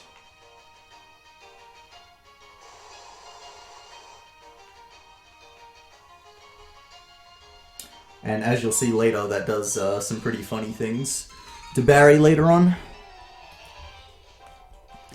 But for now, we'll just go through this gym.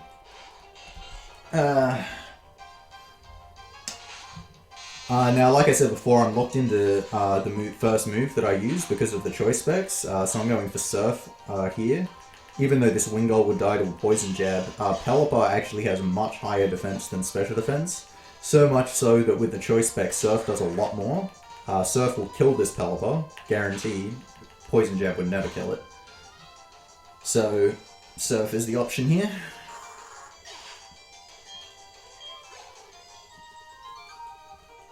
But Poison Jab for the rest of the fools in here.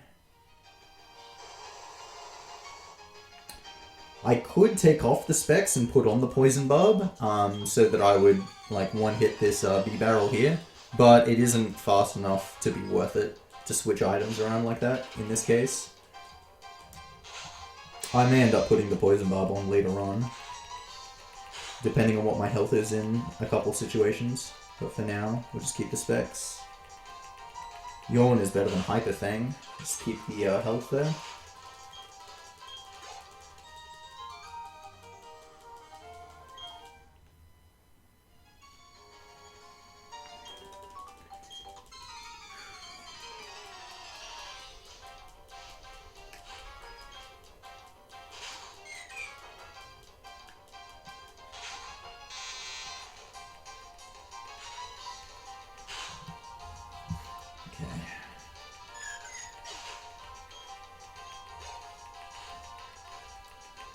Now I know chat's gonna say it, so I may as well do it as well.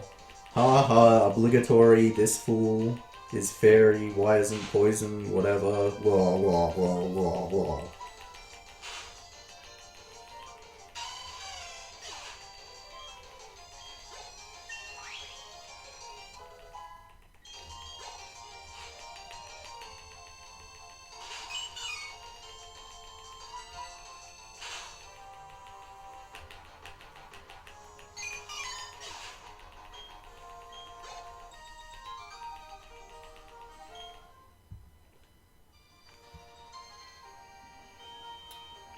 Alright, so just get to 44 there, so this is where I'm going to use the rare candies that I picked up just before.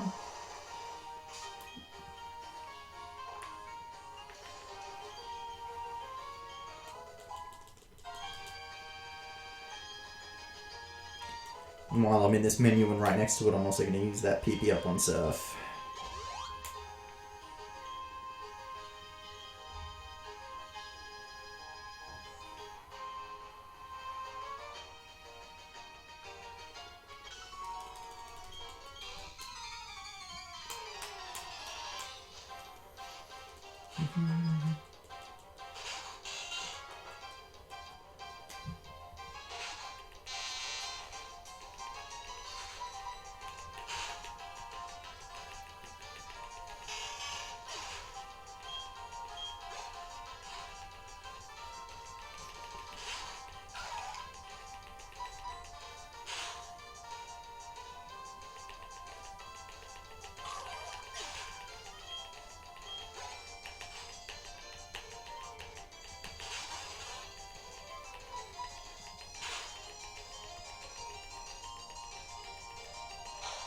Don't do it. Don't do it. Don't do it. Don't do it. Don't. No.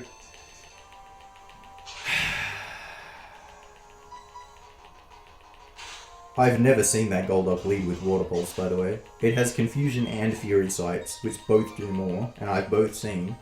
I have no idea why it just used Water Pulse. That's garbage. Utter garbage. I've still got more than enough health that I don't have to heal though, so whatever. It's just a tiny bit of time loss.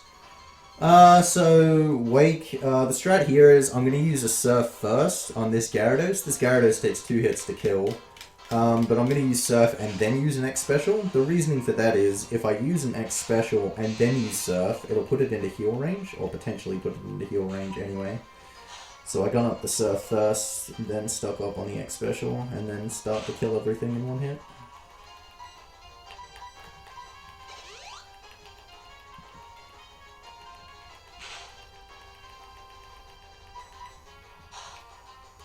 Okay, so I mentioned before as well that tweak that I did earlier is going to do some funny things to Barry. So the way the cutscenes are programmed is basically it kind of takes the initial position and then applies certain movement to the characters, right?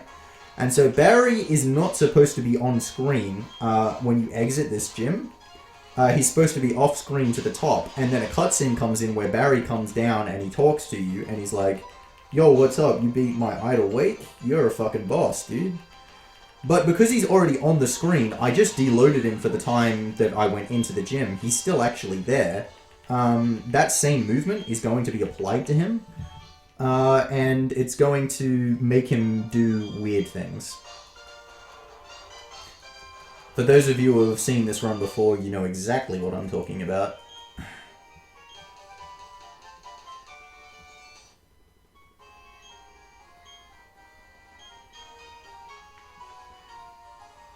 But it is a pretty cool thing that just happens in this run as a consequence of going fast. But here we go. There he is. See you, Barry.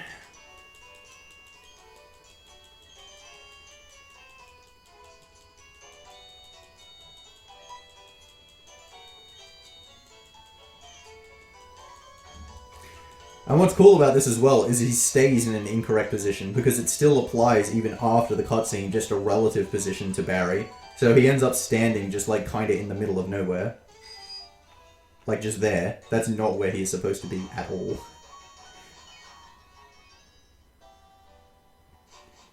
Anyway, here we go. Gonna change to this mode for this spinner. Let's get past her. I'm going to take that hotel heal again here. And then I'm going to do another tweak here to get into Lake Valor early, so that I don't have to come back here later on.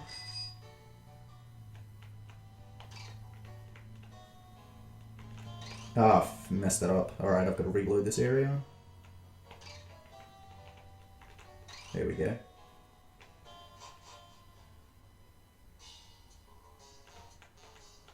Come on. What is this movement, dude?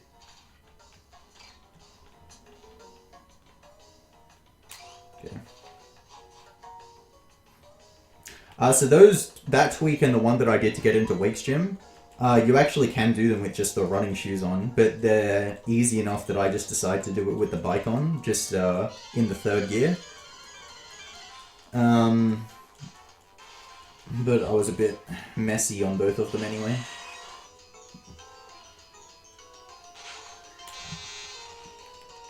But still didn't waste too much time getting them to work. But that there was to just deload the cameraman so I could get into the lake early, like I said. So once again, this is another area where, same as when I did the tweaks to get past the Psyducks to fight Cyrus early, if I did not have teleport, because I do not have a flyer, I would be stuck here. Missing that range is unfortunate. And that could have killed, but it didn't. Because if I go back outside now, the cameraman will still be there, and I won't be near any load lines, so I won't be able to tweak to get past them. So you either have to get teleport or a flyer, otherwise this run is not only like quite slow because of the huge amount of biking, but impossible to finish with this route.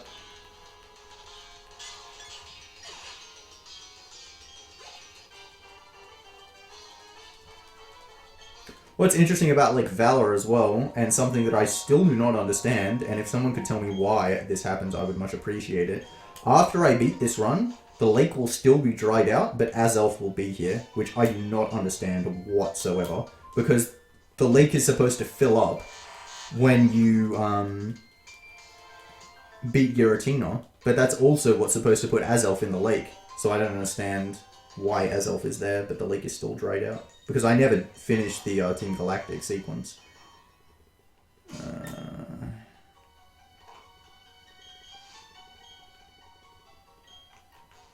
Come on. And so this is what I was talking about. Now I've got to go back this way to go fight Mars at Lake Verity. Which is why keeping Orberg as the hub works the best. Oh, this is the wrong way. Oh well, it's about the same amount of tiles.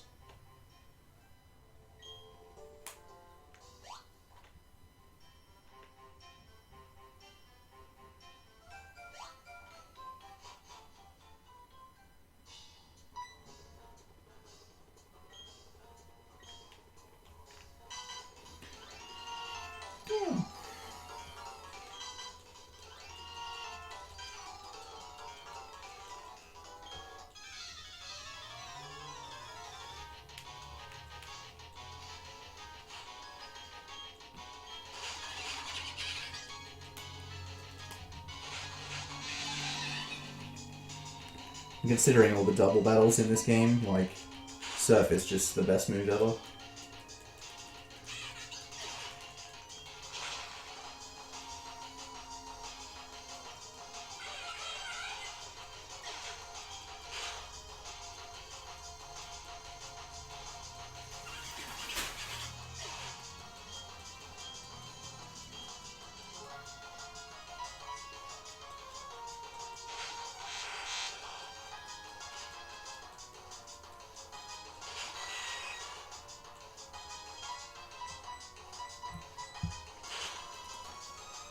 Ooh.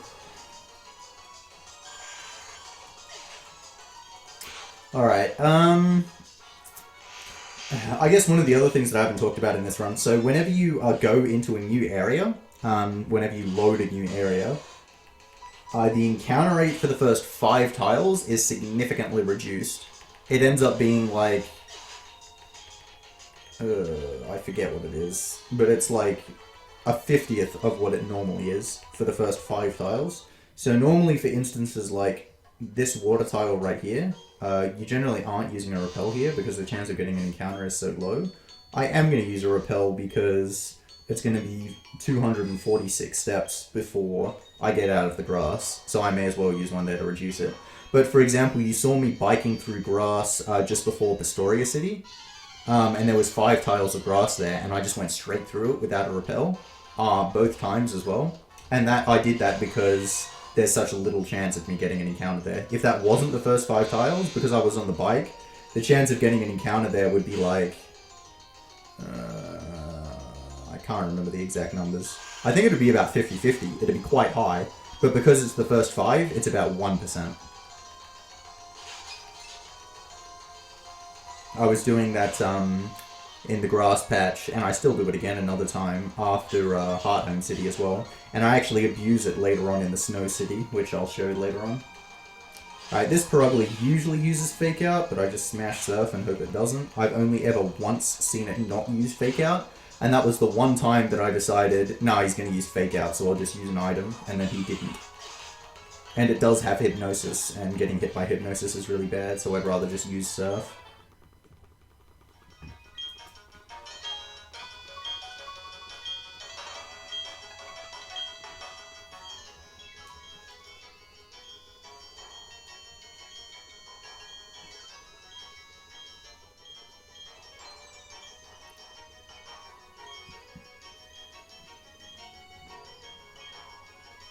Okay.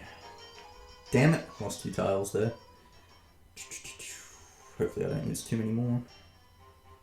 I want to get through all this grass.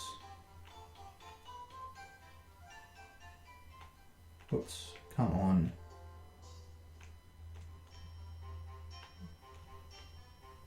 There we go. 1, 2, 3.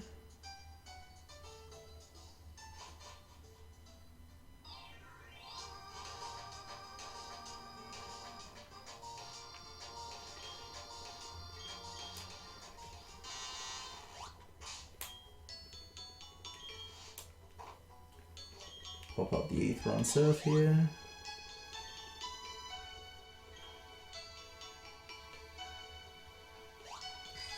Damn, damn, damn, damn, damn, damn, damn. Ah.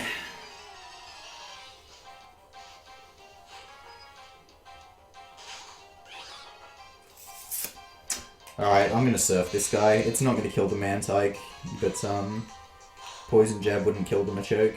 Rather to give a turn to Mantike than to Machoke.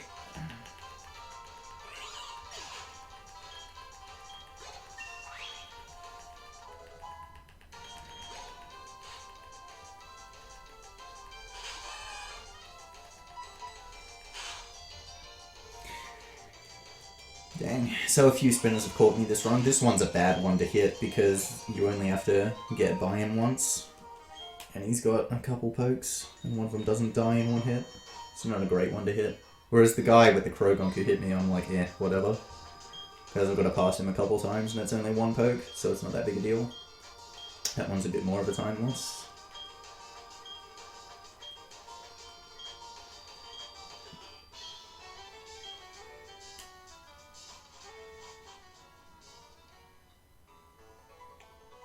One, two, three.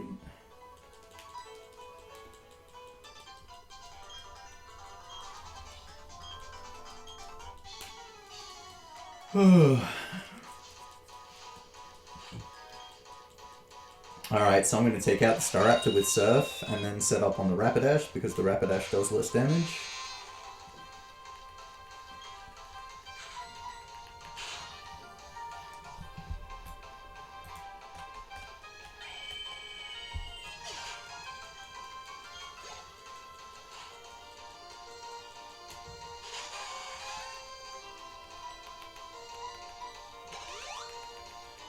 And can potentially use Tail Whip as well.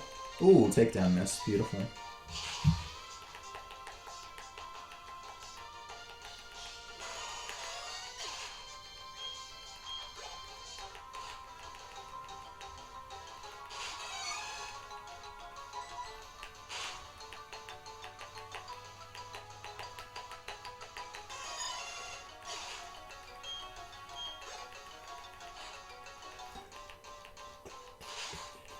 Hopefully this Empoleon is the only one that doesn't get one shot. Empoleon doesn't do too much damage there.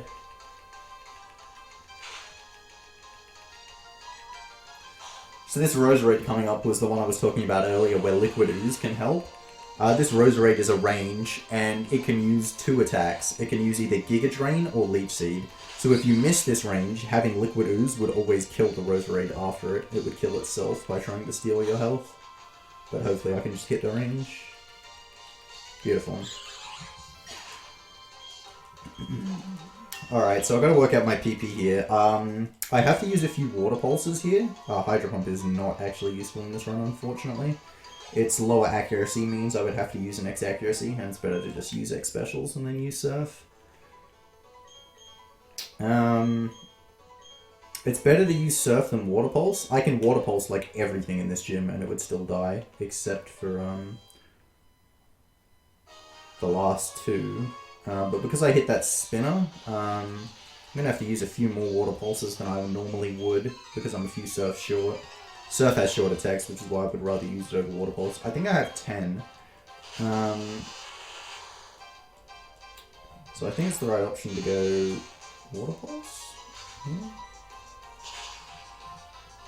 1, 2, 3. 1, 2, 3. I'll just Surf. Yeah. No, I'll just play one extra. That'll be fine.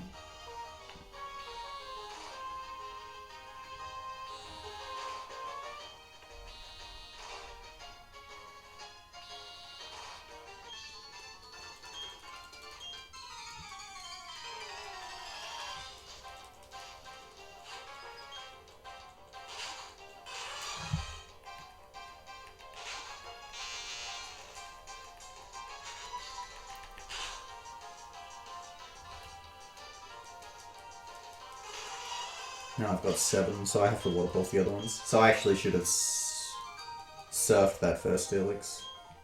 Ah well, it's not a huge deal.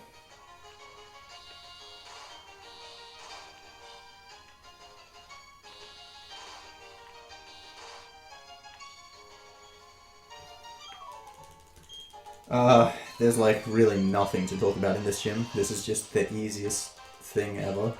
I just go in and one-hit everything because I'm a beast.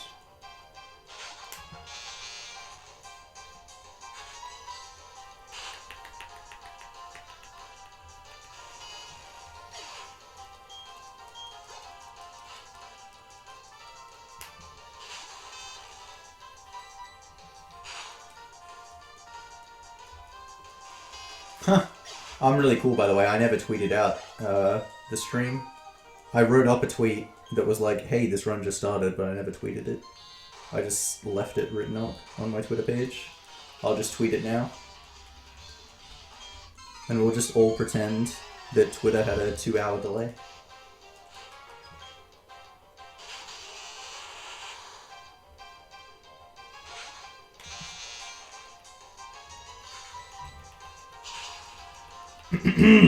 By the way, you guys can follow me on Twitter at @worstwood. Check me out, high quality shit.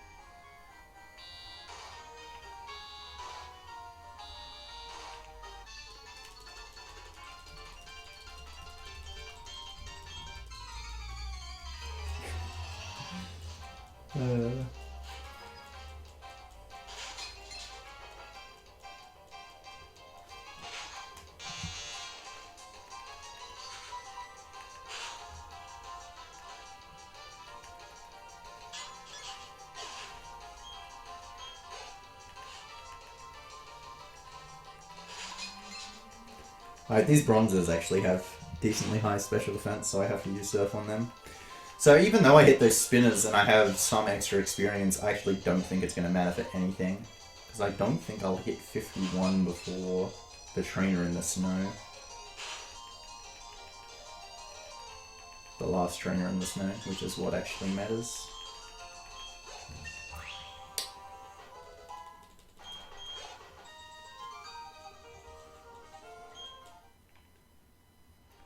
Gelato picks. Oh god. If you guys haven't been to Gelato Messina, let me tell you, you are missing out. That shit is the best tasting anything in the world. Actually, it's just the best anything in the world. You think speedruns are impressive? This shit is garbage. Everything I have accomplished in my life is absolute rubbish. Actually, the best accomplishment I've ever had in my life is eating Messina. That's how fucking good it is. Just making that choice to eat it is the best thing I've ever done in my entire life. I've never done anything better. It's just that elite. It's fucking amazing. You don't understand. You probably think I'm just talking some mad shit and I'm overhyping this. Trust me, right now I am thinking I am overhyping this. And I always think that every single time. I think, nah, I'm making it sound way too good. There's no way it's this good. And then I get there and I eat it and it exceeds my expectations. It exceeds the shit I'm talking every single time. It is fucking just absolutely incredible. Make the trip to your Messina today, or you aren't alive.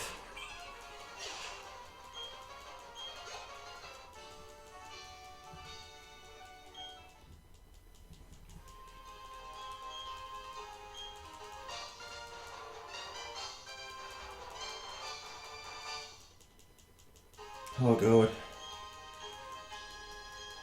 Now I'm thinking about Messina. It's going to be hard to focus on this run.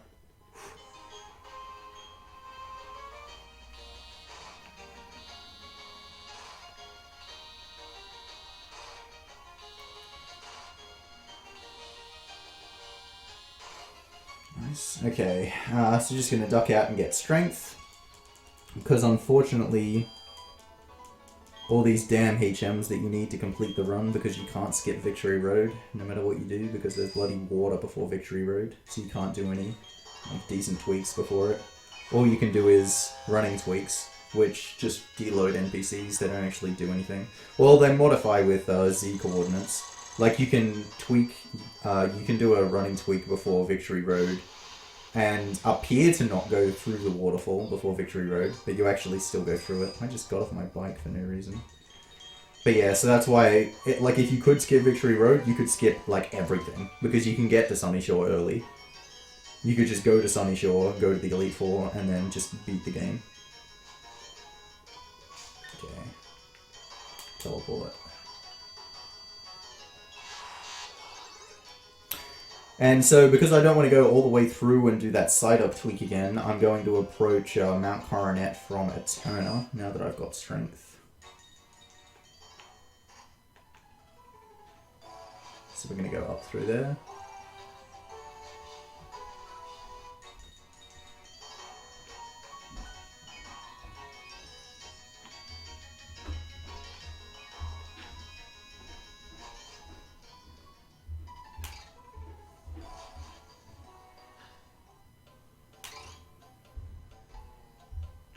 My health is quite low, I think. Oh, nice movement, dude.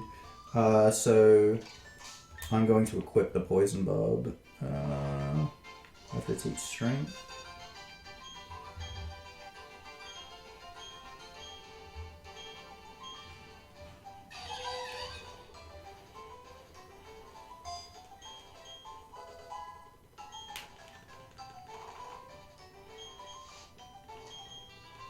Yeah, 71. Right choice.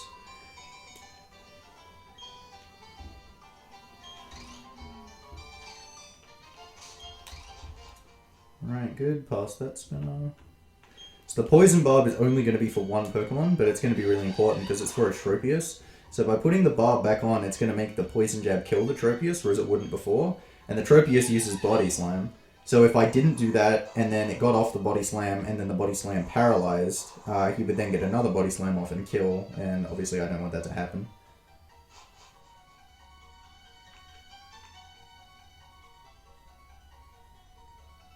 Ah, whoops, did that way too early. Hello?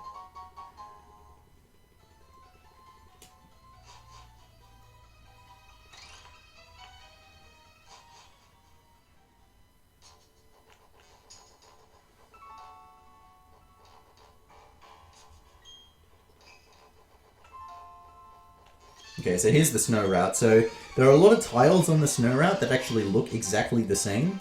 They look like snow, but they're actually a lot different. Some of them are light snow, some of them are medium snow, some of them are high snow, and some of them are really, really thick snow. So you have to walk specific paths to be able to get like completely optimal movement throughout all of the snow route here. Like, for example, what you're going to see me do here, because I'm in medium snow here, I'm going to go onto these stairs and then move up all the way through them, because the stairs are, I can actually run on them. Go into here and get the heal house, and this is where I'm going to use the kind of manipulation of the encounters that I was talking about before, because this is going to reload the area, right? So I'm going to walk through some grass here, and it's just not going to give me an encounter because of the really low encounter rates. And then I'm going to use the max repel, because going through from the first patch of grass there to the last patch of grass after this snow route is 254 tiles. So it's better to go through those 4 tiles of grass and with a really low chance of getting an encounter than using another repel.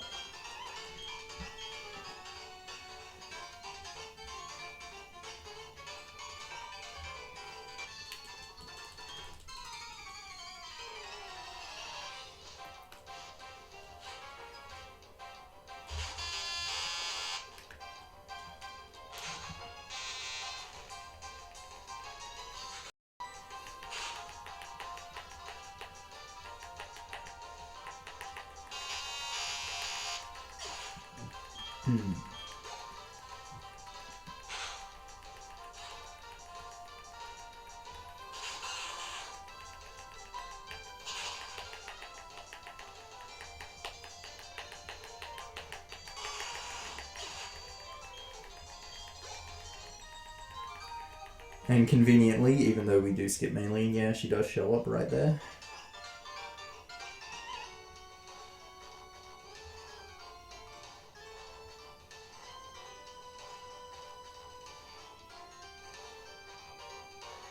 And that was the really thick snow that I was talking about before.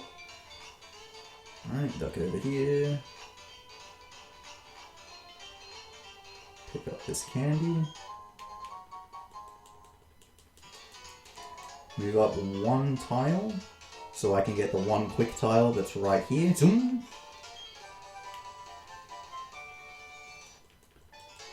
Move over now to manipulate the load line to load these trainers at the right time, so that I can just walk straight up and so that this guy doesn't hit me. Boom. If you walk up to and activate him too quickly, then he would see me if I just walk straight up like that. Okay.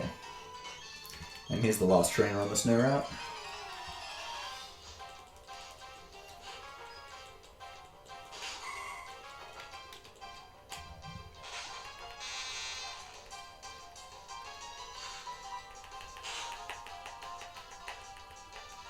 Okay, so really hoping for a nice Seeking here. Seeking doesn't die in one hit to Surf.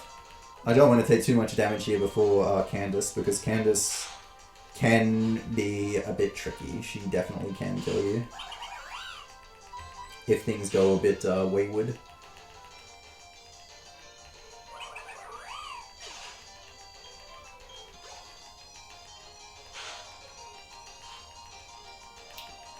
So hopefully I can just get Aqua Ring here or something.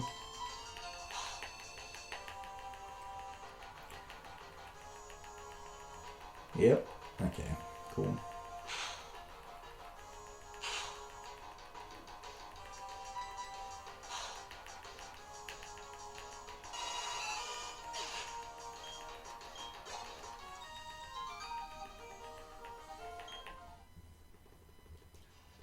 And use these two candies.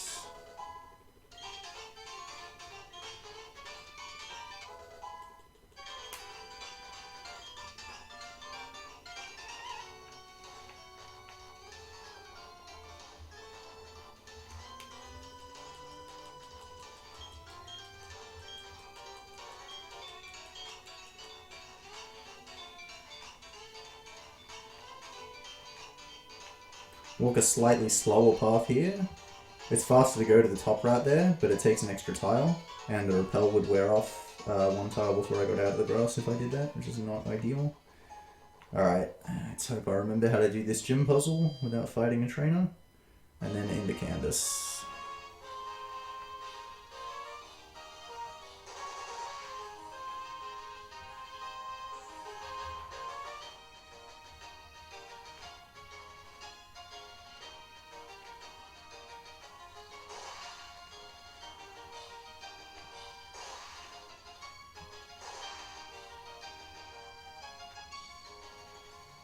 Okay, so the reason Candace can be a little bit tricky is because of her Bomber Snow.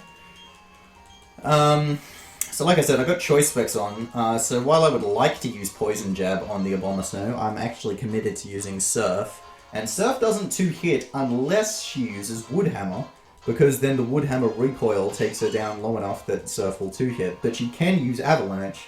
So the worst thing that can happen is she actually does a dumb thing and uses Avalanche, and then goes to Wood Hammer and kills, and that's obviously not what I want to happen at all.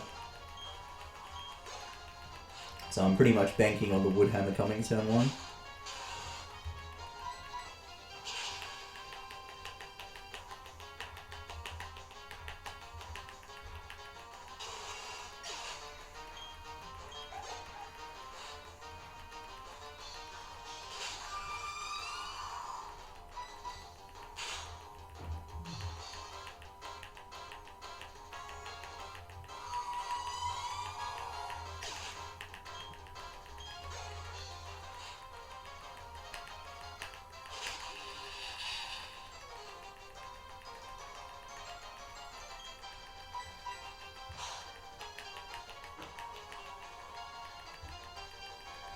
Wood Hammer. Good.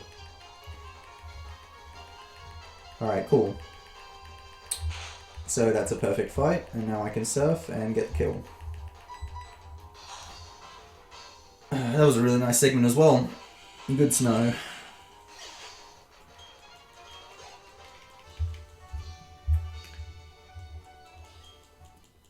Alright, so just a little optimization here as well. Instead of going downstairs back the way that I came into fighting Candace, I'm just going to move one tile over and slide down all the ice.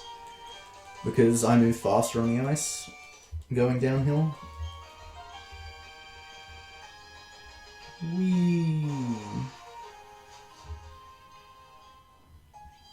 Once again, just got to move out of the town so that I can teleport.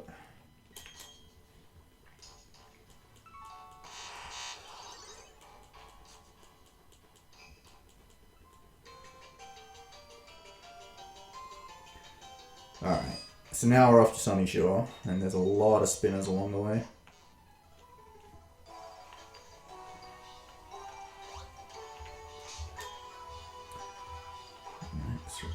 Max repel.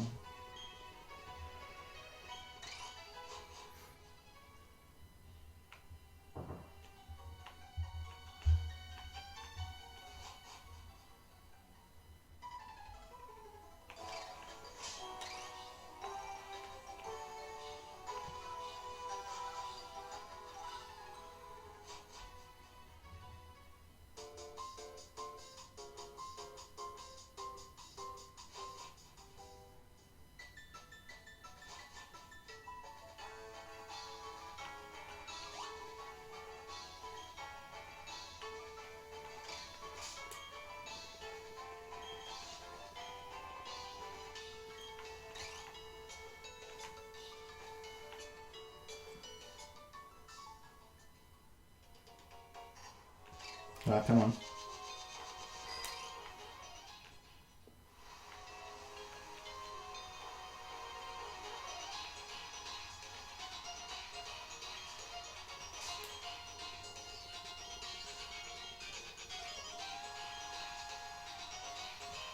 Okay, so I'm going to have to do some tweaks to get into Sunyshore because I'm not supposed to get here until after I finish the Team Galactic sequence.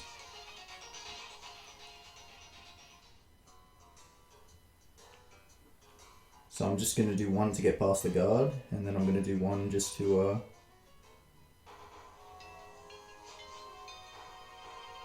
trigger myself into the city.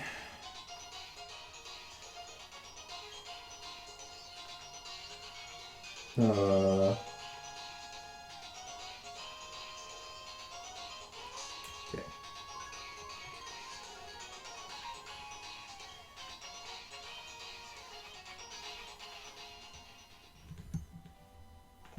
Oh, come on. Here we go.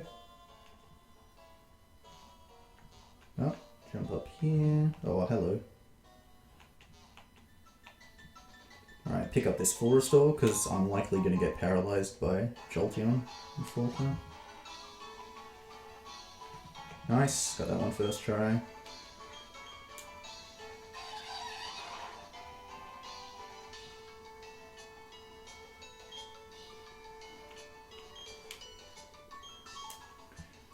Surf here, and into Sunyshore.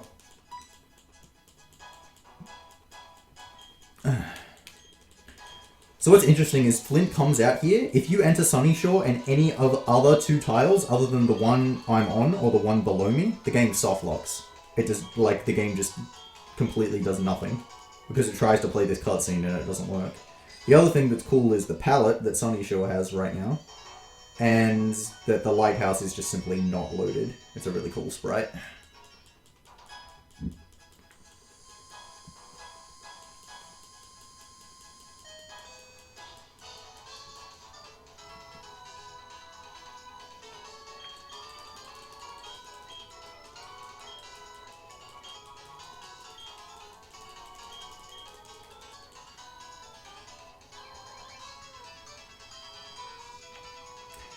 So that's the last tweak that you'll see in the run.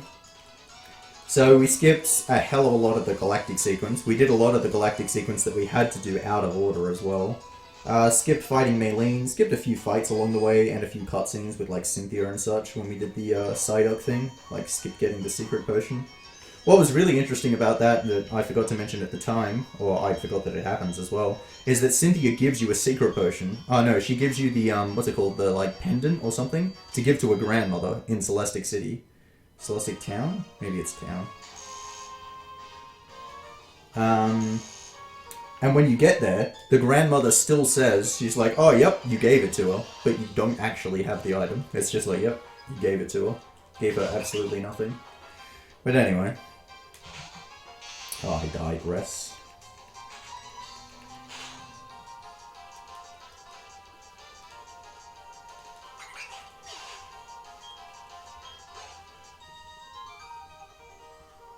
Now we're into Vulcan's gym. Nothing here is particularly threatening, even though it's an electric gym and I'm a water Pokemon. Seriously, nothing here is threatening. Like I said, Tentacruel is so fast, it outspeeds just everything. It even outspeeds, like, Vulcan's Jolteon. It just stands no chance. Tentacruel just speeds right past it. I do have to set up 1x special on Volkner, but Jolteon really doesn't do that much damage, even though it's super effective as well. Like, I'm on like 50 odd health. I actually do not think I need to heal before it. It'll probably use Thunder Wave anyway, in which case I'll go the full restore afterwards.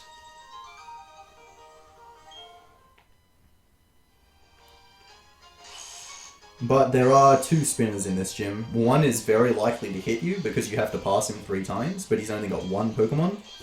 However, the other one, which is easier to pass, has 4 Pokemon. It's the only spinner in the entire ROM that has 4, and is an absolute arse to hit.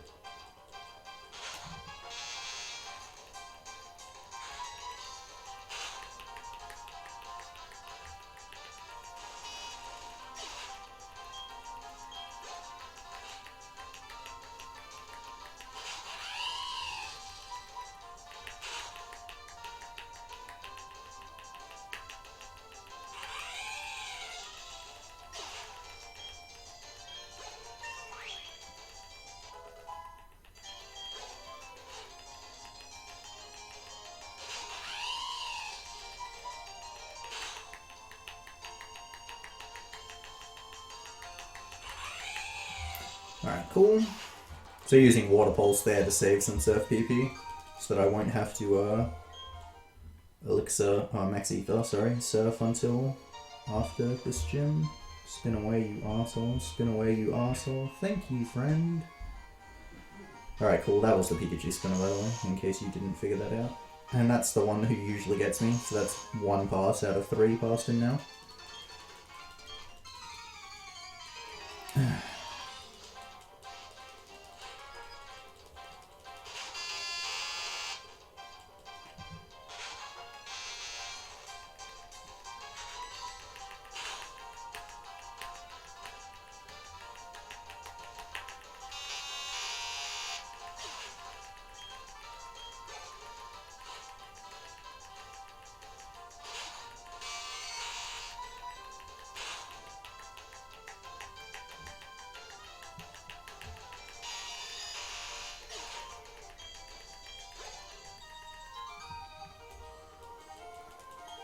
Okey. Yeah, so I'm on 55 health. The maximum amount of damage Jolteon can do to me is actually 54. So, a really nice amount. I actually still don't want him to hit me, because if he does, I still have to heal. Because it has Quick Attack as well. So the ideal situation is he still uses Charge Beam, but it misses. He usually goes Thunder Wave anyway. He's like 90% till he uses Thunder Wave.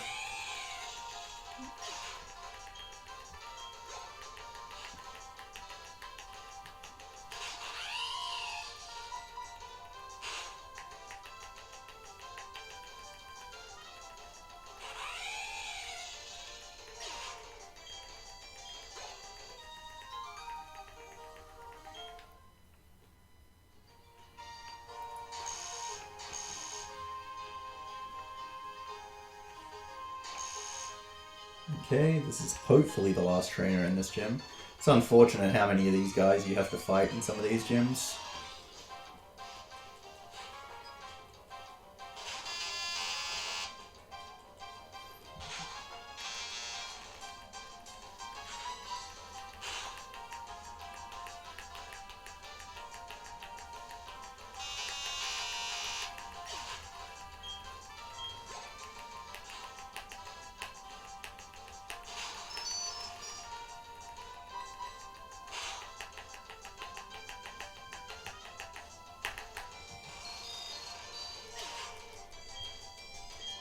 I'm just gonna pass this spinner 2 more times.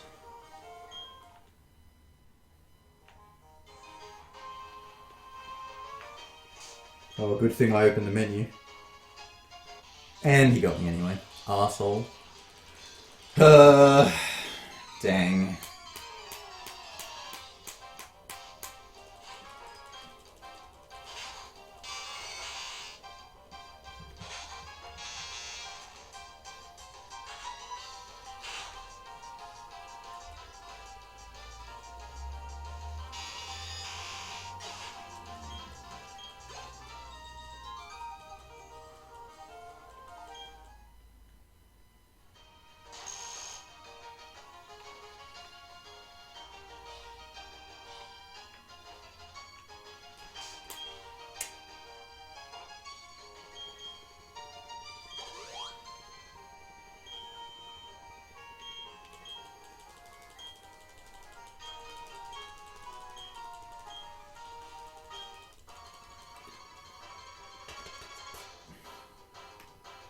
Alright, so like I said, need to go for 1x special here on Volkner.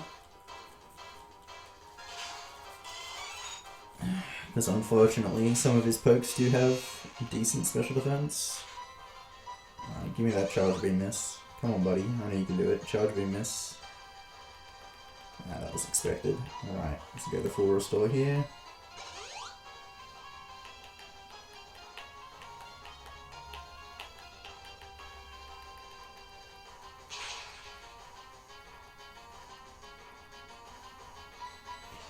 And then smash everything up.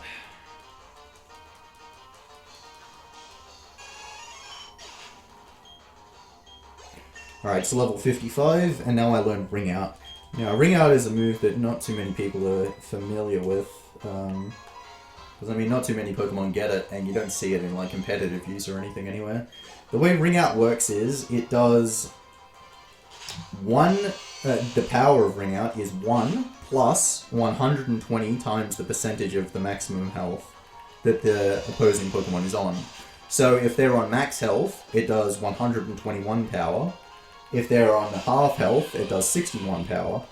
So what that basically means is, because the power increases percentage-wise in relation to their HP, if Ring Out won't kill them at full health, it will never kill them. Because if if they're at 100% of their health and Ring Out's 121 power, say it would do like 90% damage. If they're at half their health, then it would do 45% of their damage. So basically, the best time to use Ring Out is always when they're at full health, and you just have to keep setting up until it's going to do the damage. Ring Out is useful because normal actually couples decently well with water as an attacking type. I use it on a few things throughout the rest of the run, like Altaria, etc. But the main thing I use it on is on Cynthia. It is required to get past her Milotic.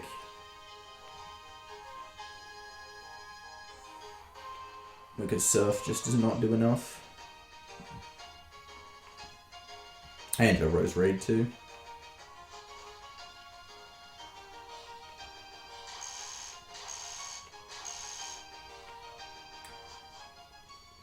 Okay.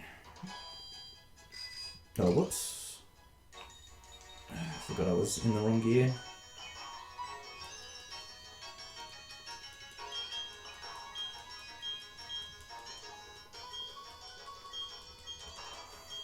I'm considering putting on the Poison Barb here to make sure that I kill Mantine. Because I pretty much never kill without the Poison Barb on here. But I'm going to risk it. I've still got heal powders. So even if I do get paralyzed here, I'll be right.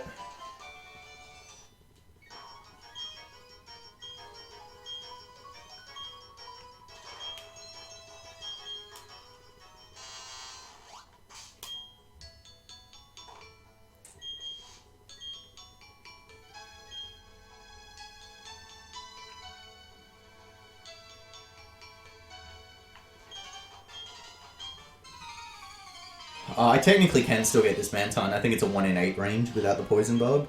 Hopefully, even if I miss, I poison him. Because this Mantine does have some pretty bad looking moves. Because it's got Confuse Ray, which obviously confuses, and it's got Bounce, which takes time and then can paralyze. It's also got Takedown, which is the best of the moves it can use, and could potentially kill itself, even though it doesn't do very much damage. Hopefully I can just poison. Ooh, or I can crit. Even better.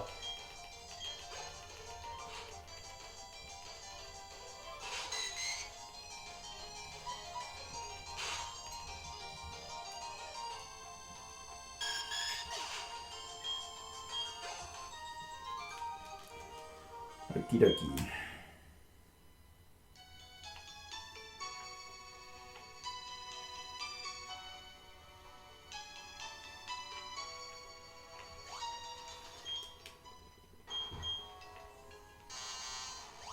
Oh, dude. Okay. I realize what happened now. So I was trying to figure out for a while why my Surf PP was wrong. I figured it out now. I used Surf on the trainer before Candace, and I'm supposed to use Poison Jab. So I was 4 short, so I had to use the Max Ether before Volkner. I usually use it after him. So now my Surf PP is 4 lower than it's supposed to be, which if I hit all the ranges throughout Victory Road is actually fine, but there are quite a few ranges that I have to hit for that to be okay.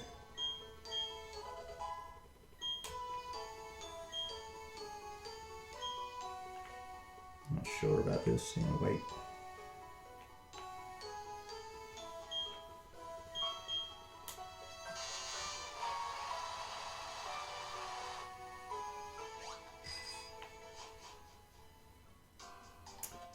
So I keep Water Pulse there instead of Poison Jab because I'm going to be using Water Pulse a few times instead of Surf so that I can keep my Surf PP. Come on, dude.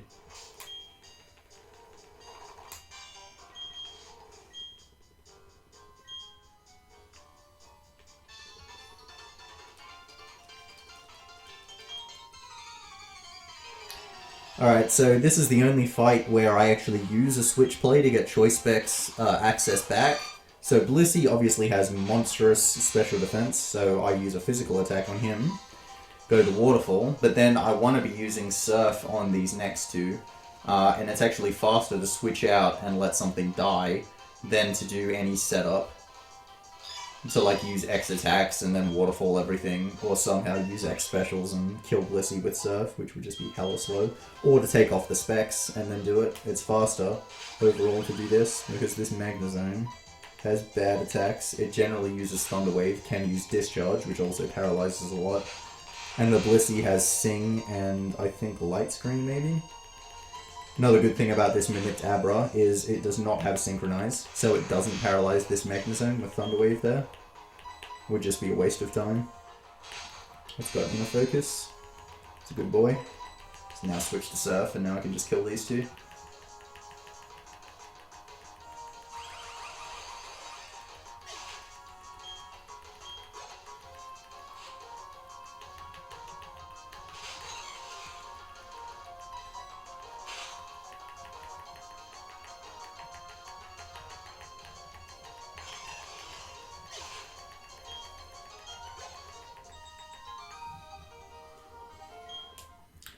Okay.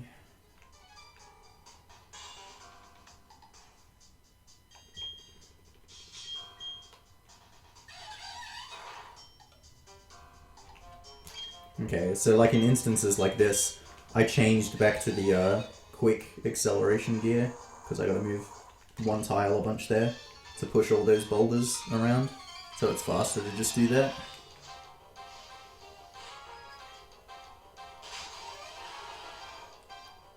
Alright, so this is one of the trainers where I'm going to use Water Pulse because it's going to kill everything. Save that Surf PP.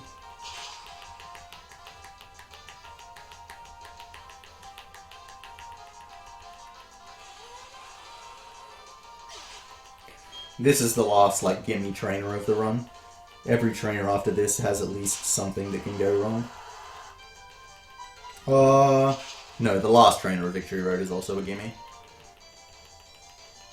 So pretty much everyone. Well, unless of course I run out of Surf PP, then it could be a bit of a problem.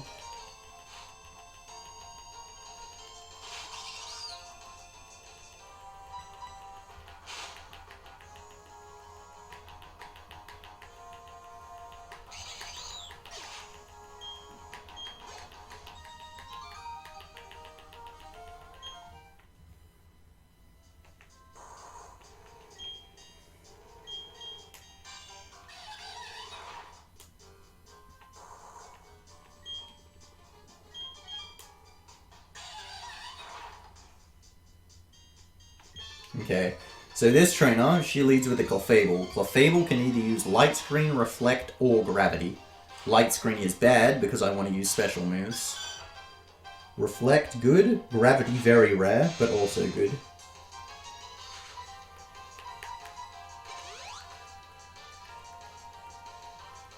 God damn it. Now I have to use 3 X specials instead of just 1. There's Reflect.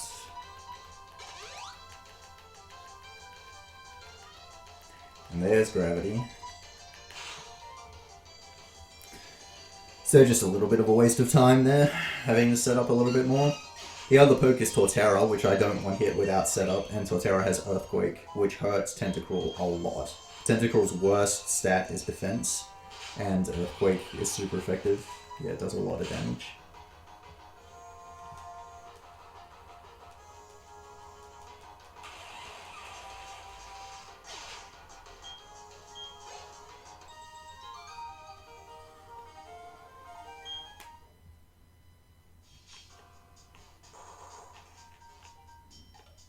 Have to be careful on that guy. I've only got 1 tile to turn before he would hit me.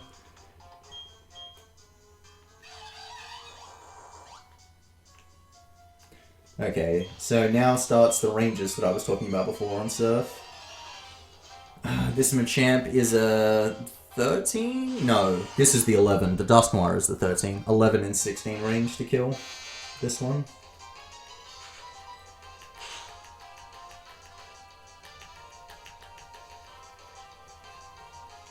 Got it.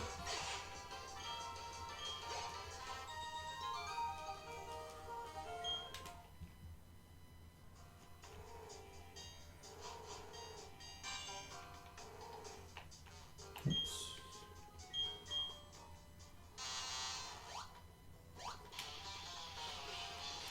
I've got 9. They both have pressure. Takes me to 4.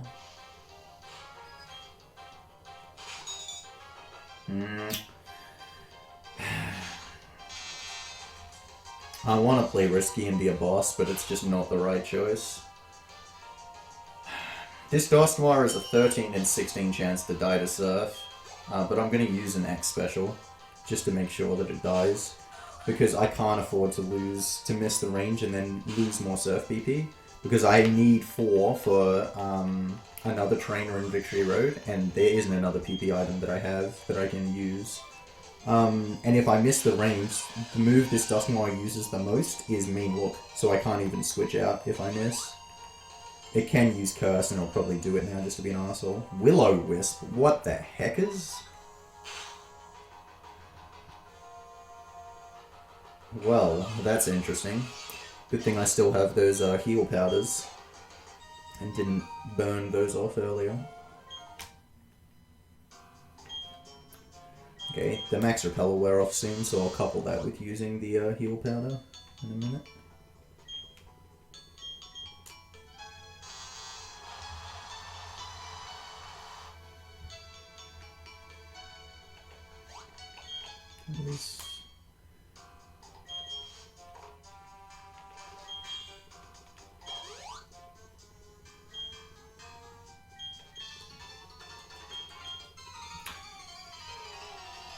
That's better than Curse, though. It did less damage than Curse would have. Okay, so here... Go the X Special again. And then go the kills with Ring Out. This is one of the ones I was talking about before, where Ring Out helps.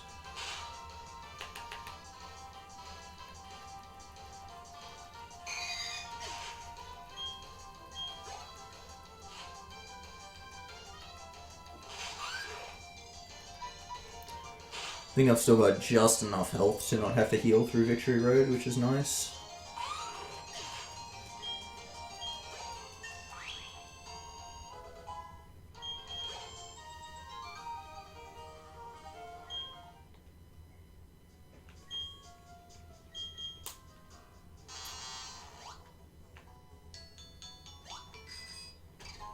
Finally got that movement right. Alright. I usually stop one too early there. So I use switching into that gear to slow down as well. Because if you have the bike in the fast gear, it takes 3 tiles to stop. Whereas in that one it stops immediately. But you have to make sure you actually move a tile. If you just switch to the other gear and let go of the buttons, it'll still slow down and decelerate really slowly. You have to make sure to switch gears and then move for 1 tile, and then you'll stop immediately. So right, gonna X special here on Tangrowth, because I won't kill without it. Better to do it on the Porygon, on the Tangrowth than the Porygon Z. Power Whip miss, very nice, that's perfect. Reason being, it can miss with Power Whip. And the Porygon Z uses Discharge, which can paralyze, even though it does do less damage than Power Whip does. Much better to take the chance of missing and no chance of paralysis. That's a perfect Tangrowth. And then this Empoleon's a 2-hit and does like no damage. Growl. Aww.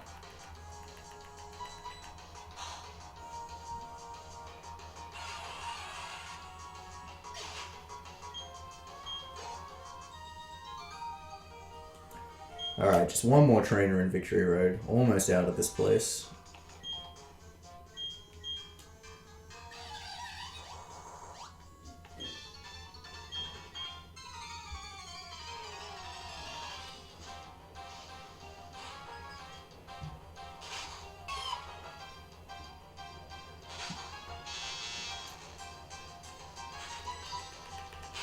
I'll go with Ring Out.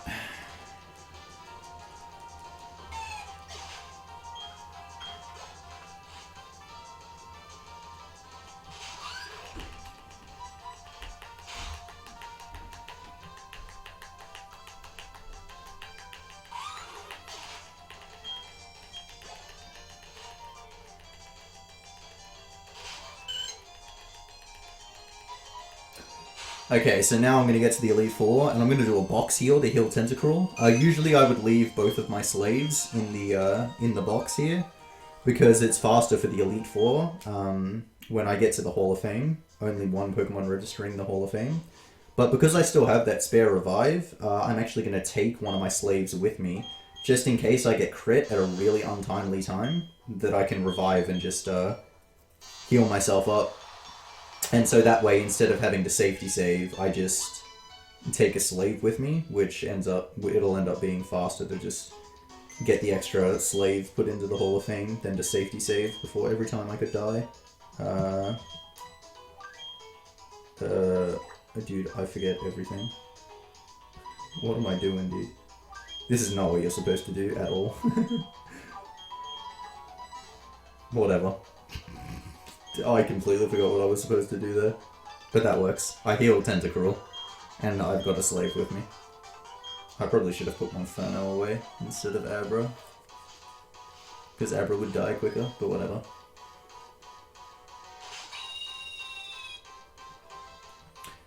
Okay, so pack up 3 X specials here, so that I can kill this guy's Snorlax. I'm hoping for low ranges from this Staraptor. This Staraptor can't 3-hit me. I want under 50, so 48 is good. But Empoleon probably isn't going to die in 1 hit, so I want enough health to be able to take a hit from Empoleon too. That's a really bad roll. That was an absolute maximum. I need another low one here. Damn it. I'm going to have to heal before Empoleon. That's a shame. Got some high rolls there.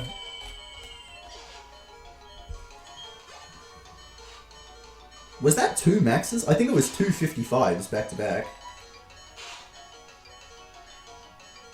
Oh yeah, this is actually another reason why picking Chimchar is good. So, the natures on your rival's Pokemon actually change based on the starter that you choose. That Snorlax has a minus special defense nature by choosing Chimchar, whereas I think if you choose Turtwig, it has plus special defense, and so it won't die to 3x specials, and you have to use 4 from Tentacruel there.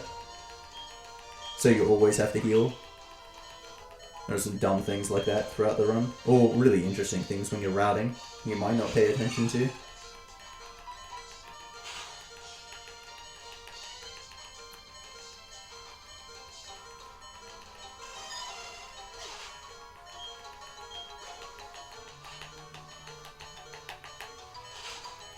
Yeah, we're gonna have to heal here, unfortunately. I have a chance to one-hit this Empoleon, but it's only like 3 and 16.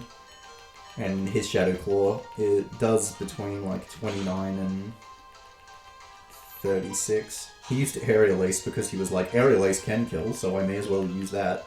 But then it didn't do enough damage to kill. Let's see, missed the range. It only did 29. So if I had risked that, I would have lived. Which is pretty dumb, but whatever.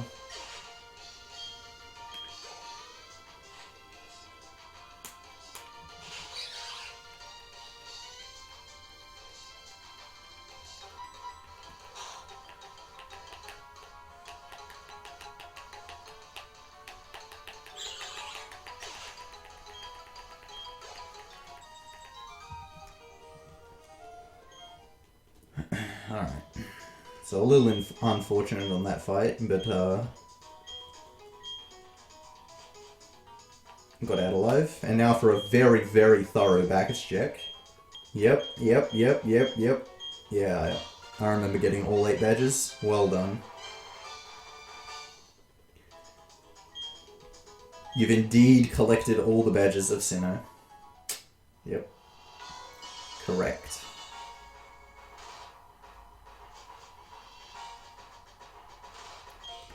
Alright, so now into the Elite Four. So, Aaron, I need to set up 1x special in order to kill Vespiquen and Heracross. I'm going to do it on Heracross instead of on Yanmega here. I'm just going to kill the Yanmega first because I can do that. Because Yanmega has speed boost, so if I give it a turn, it'll be faster than me. And it also has double team, so it'll generally get out 2 double teams if I set up on Yanmega, and that's just no good at all.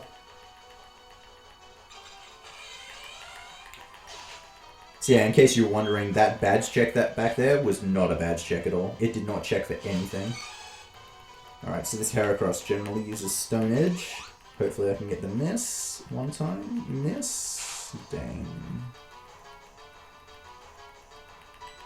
Alright, at least it didn't crit. So I'm going to have to heal before Bertha now. Otherwise I would die to Earth Power on Wishcash. So the badge check in Gen 1, like, actually did something. In Gen 2, they actually checked for all your badges as well. In Gen 3, they only checked for badge 6, which is the one that gives Fly, because they're like, oh, because you need to get all the other badges to check to actually beat the game, so we'll just check for the one that gets Fly, because Fly isn't technically mandatory. Gen 4, they thought they made getting Fly mandatory, because if you don't beat Maylene, then Barry tells you go beat Maylene. You can't go to Weak yet. But you can tweak past Barry, so you don't need Fly. But they decided, alright, so if they can get a glitch, we'll just let them through. Gen 4 does not check badges at all. Just at all.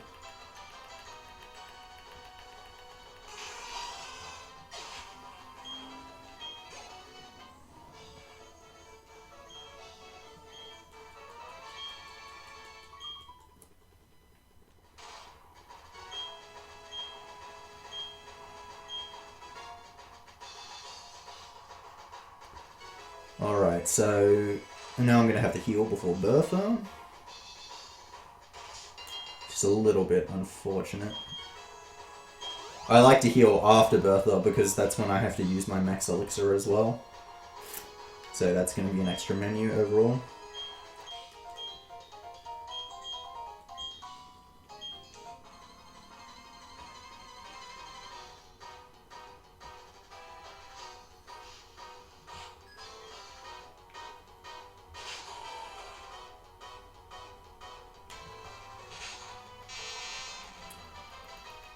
So So I need 1 X special here as well. It's the Wish Cache that would live here.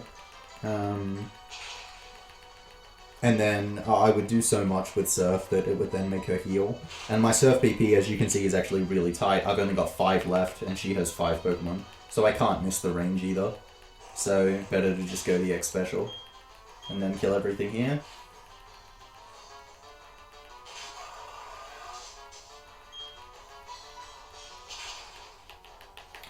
Because I got Earth Power there, Wish Cache can lead with Sandstorm. I'm going to have to heal my health anyway. And so I may as well do it before Flint, because even though Flint isn't a worry, Lucian is. And because I have to Max Ether before Flint, I may as well do the heal and the Max Elixir at the same time. Luckily, this Gliscor does not have Sandveal and has Hyper Cutter, so that Surf doesn't have a chance of missing.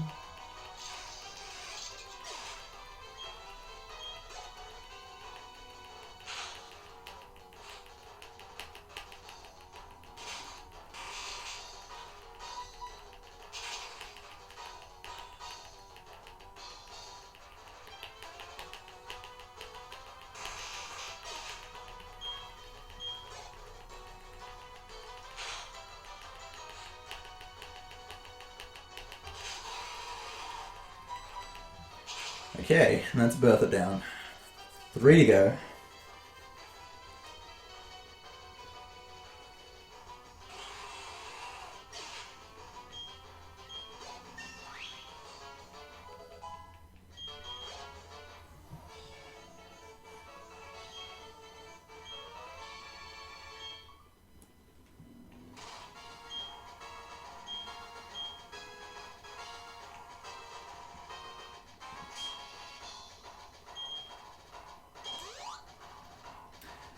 Heal up and use that Max Elixir. Oh, come on.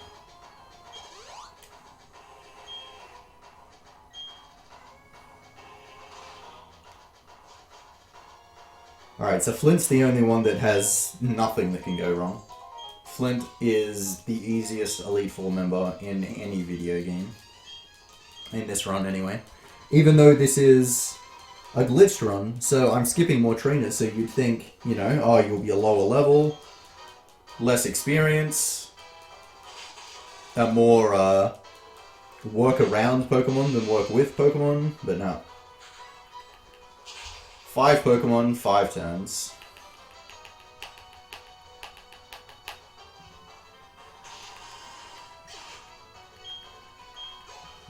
Outspeed everything. Surf, surf, surf, surf, surf.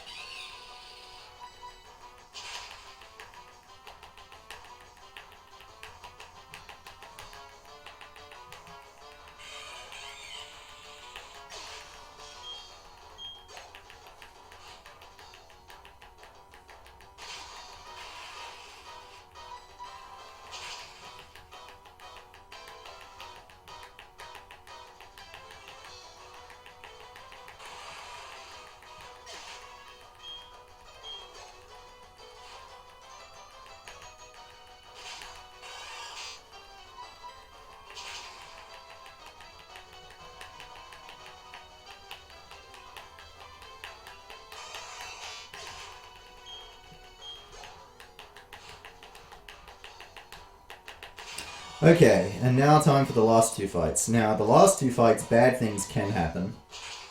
So, Lucian has a Gallade, and Gallade has monstrous special defense. So much so that I actually need 2 X specials, not just 1, to be able to kill it with Surf.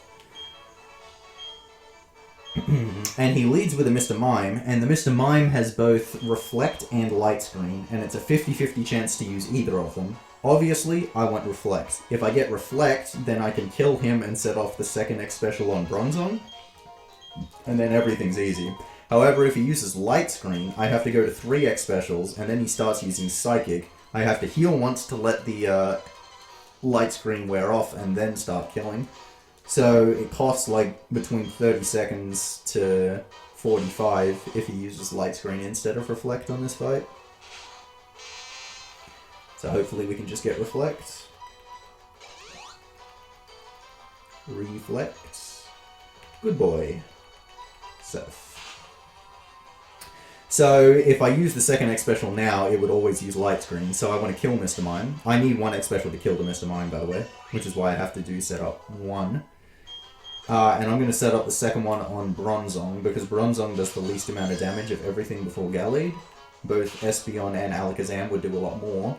Bronzong also has the chance of using Calm Mind instead of Earthquake, which is its best attacking move. If it uses Calm Mind in the ideal situation, that's actually perfect, because I don't take any damage, and therefore do not have to heal before Cynthia. However, it turns my Surf into a 15 in 16 range to kill the Bronzong. So technically, I can then miss that range, and then it sucks. But that's an incredibly high chance. The only reason I say it like that is because the one time I did get Calm Mind in a run, in this exact situation, I missed the range. There's Calm Mind. Alright, this could be an absolutely perfect fight. Should be an absolutely perfect fight. Die, you son of a bitch. Perfect fight. Whew! That's some good shit.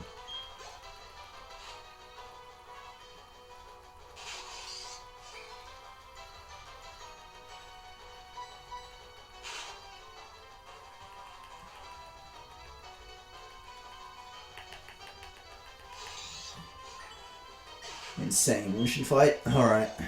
And now I don't have to heal before Cynthia. In there.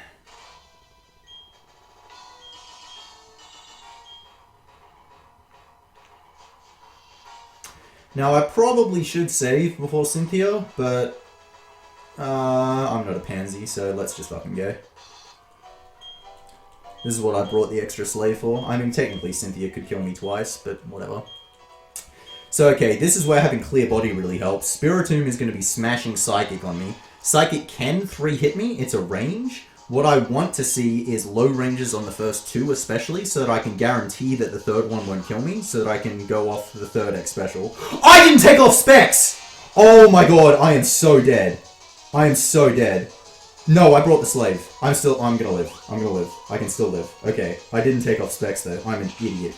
Okay, but because I did that, hang on. 1, 2, I only need to go to like 2? How many do I need to go to? How many is 2? 2, oh I can go to 3. I can go to 3, because that Psychic won't kill. I didn't take off specs. I can still do this. This could actually be really good, and a really nice strat actually. Now I'm going to smash Surf. I'm not going to heal here, right? Because I kept the specs on, I normally have to go to 4x specials to be able to kill Garchomp, Togekiss, and Roserade. No, not Roserade. Garchomp and Togekiss. But because I have the specs on, I can kill them all with Surf. I'll get 1 Surf off on Milotic. Milotic will kill me. Then I'll revive Tentacruel, set up again, and then kill the Milotic. How much will I need to go to kill the Milotic?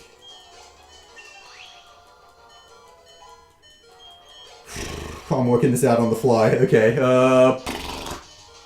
no, it is Roserade. Lucario is the one that comes last.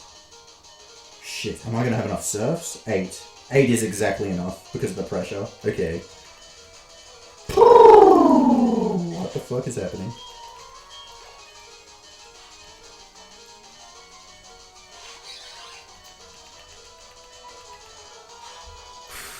Okay, alright. 3 Surfs. What? Why did that not kill Roserade? Oh, because I usually use Ring Out. Fuck. Okay, what the hell do I do now? Because she's going to heal. Revive. Shit. Oh, I have to use Ring Out. I have to use Ring Out. I can't do anything but use Ring Out.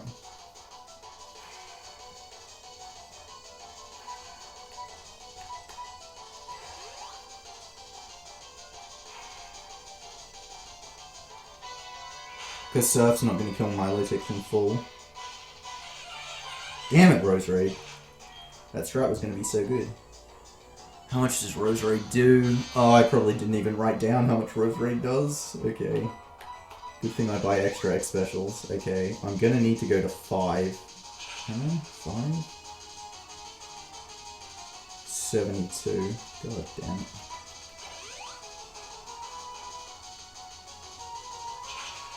2 will get Roserade though.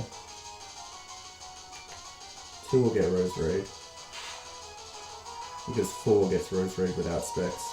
2, 3, yep, that'll kill. Okay.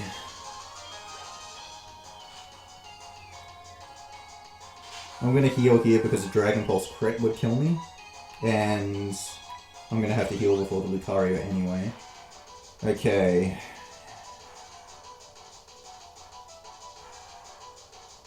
How many am I gonna need to kill Lucario?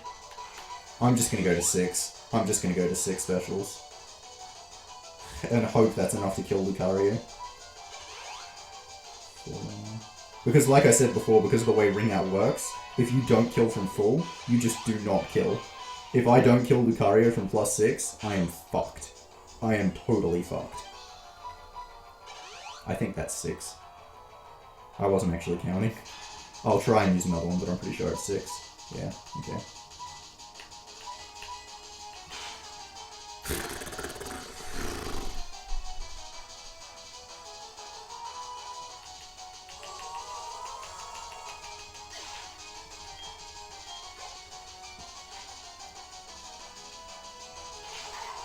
Please die. Please. Please die. Please die.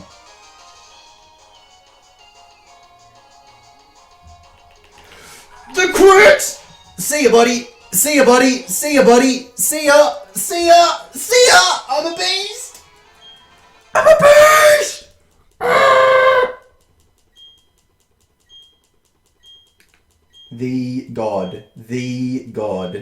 The god of Sinnoh does it. The god of Sinnoh.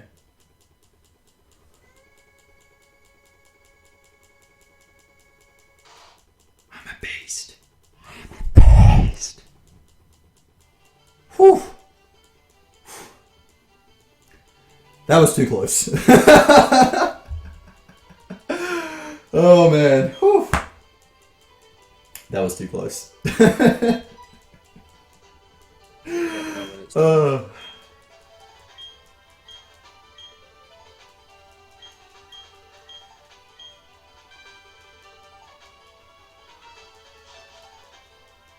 Alright, so time's coming up here after the Hall of Fame. This is going to be a sub-3 time, which is really nice for a marathon.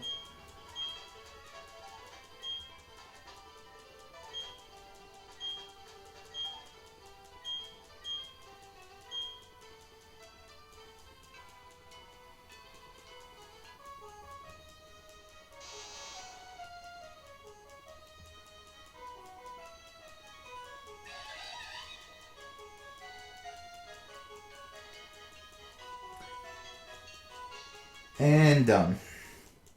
Whew. What a run. What a finish. Oh god. Man, I love that run though. Like, that run is just really enjoyable to go through. I love using Tentacruel. Man, that was perfect for a marathon. What a finish. Oh man.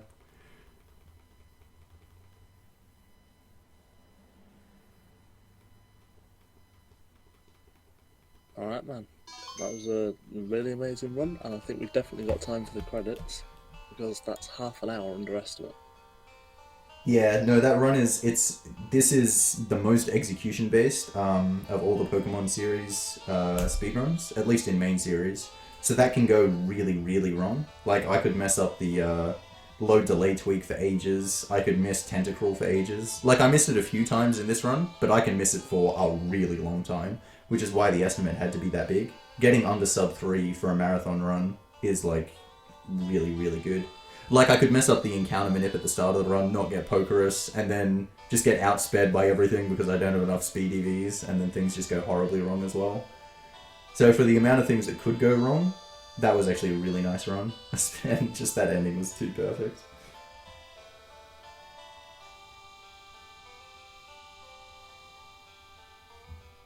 And then guys, we'll let the credits roll. Next run up is going to be Snorms with Fire Red Any Percent Charmander edition. So you want to stick around for that, that's quite a unique run. Make sure you check out and follow Worster if you haven't already. I imagine a lot of people have, but if you haven't, go check his channel out, give him a follow, and thanks very much, man. Yeah, I'd like to give a quick shout out to Snorms actually doing the next run. Like, you definitely should stick around for him. Snorms is actually the Australian who has saved this marathon. We actually had a dropout, like 2 days before the marathon started, and we were frantically panicking trying to find a run that could actually fill the slot. And luckily for us, Snorms stepped up with this run, Fire Red any percent with Charmander, which just happened to be perfect for this slot. Just went straight in. If he didn't step up and take this slot, we would have been incredibly screwed, and you probably would have seen just 3 hours of garbage happening right now. But instead, you're going to get this really nice run instead. You fancy 3 hours of staring at the setup screen? Yes. At least you would have got that kick-ass intermission music.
But yeah, I wasn't really looking to chat too much throughout that run, because I have to focus on that run because, like I said, it is quite execution based. But I hope you guys really enjoyed that as much as I enjoyed running it, because I love running this category.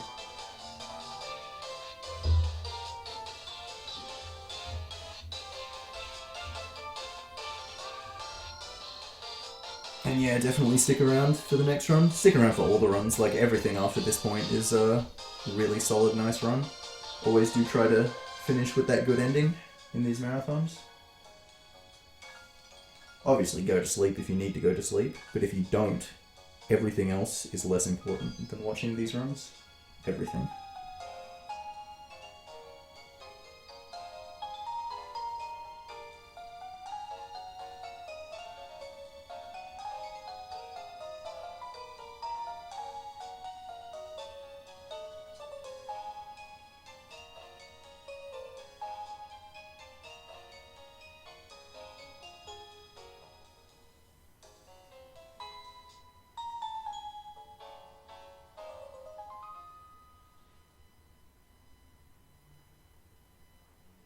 And that's the end.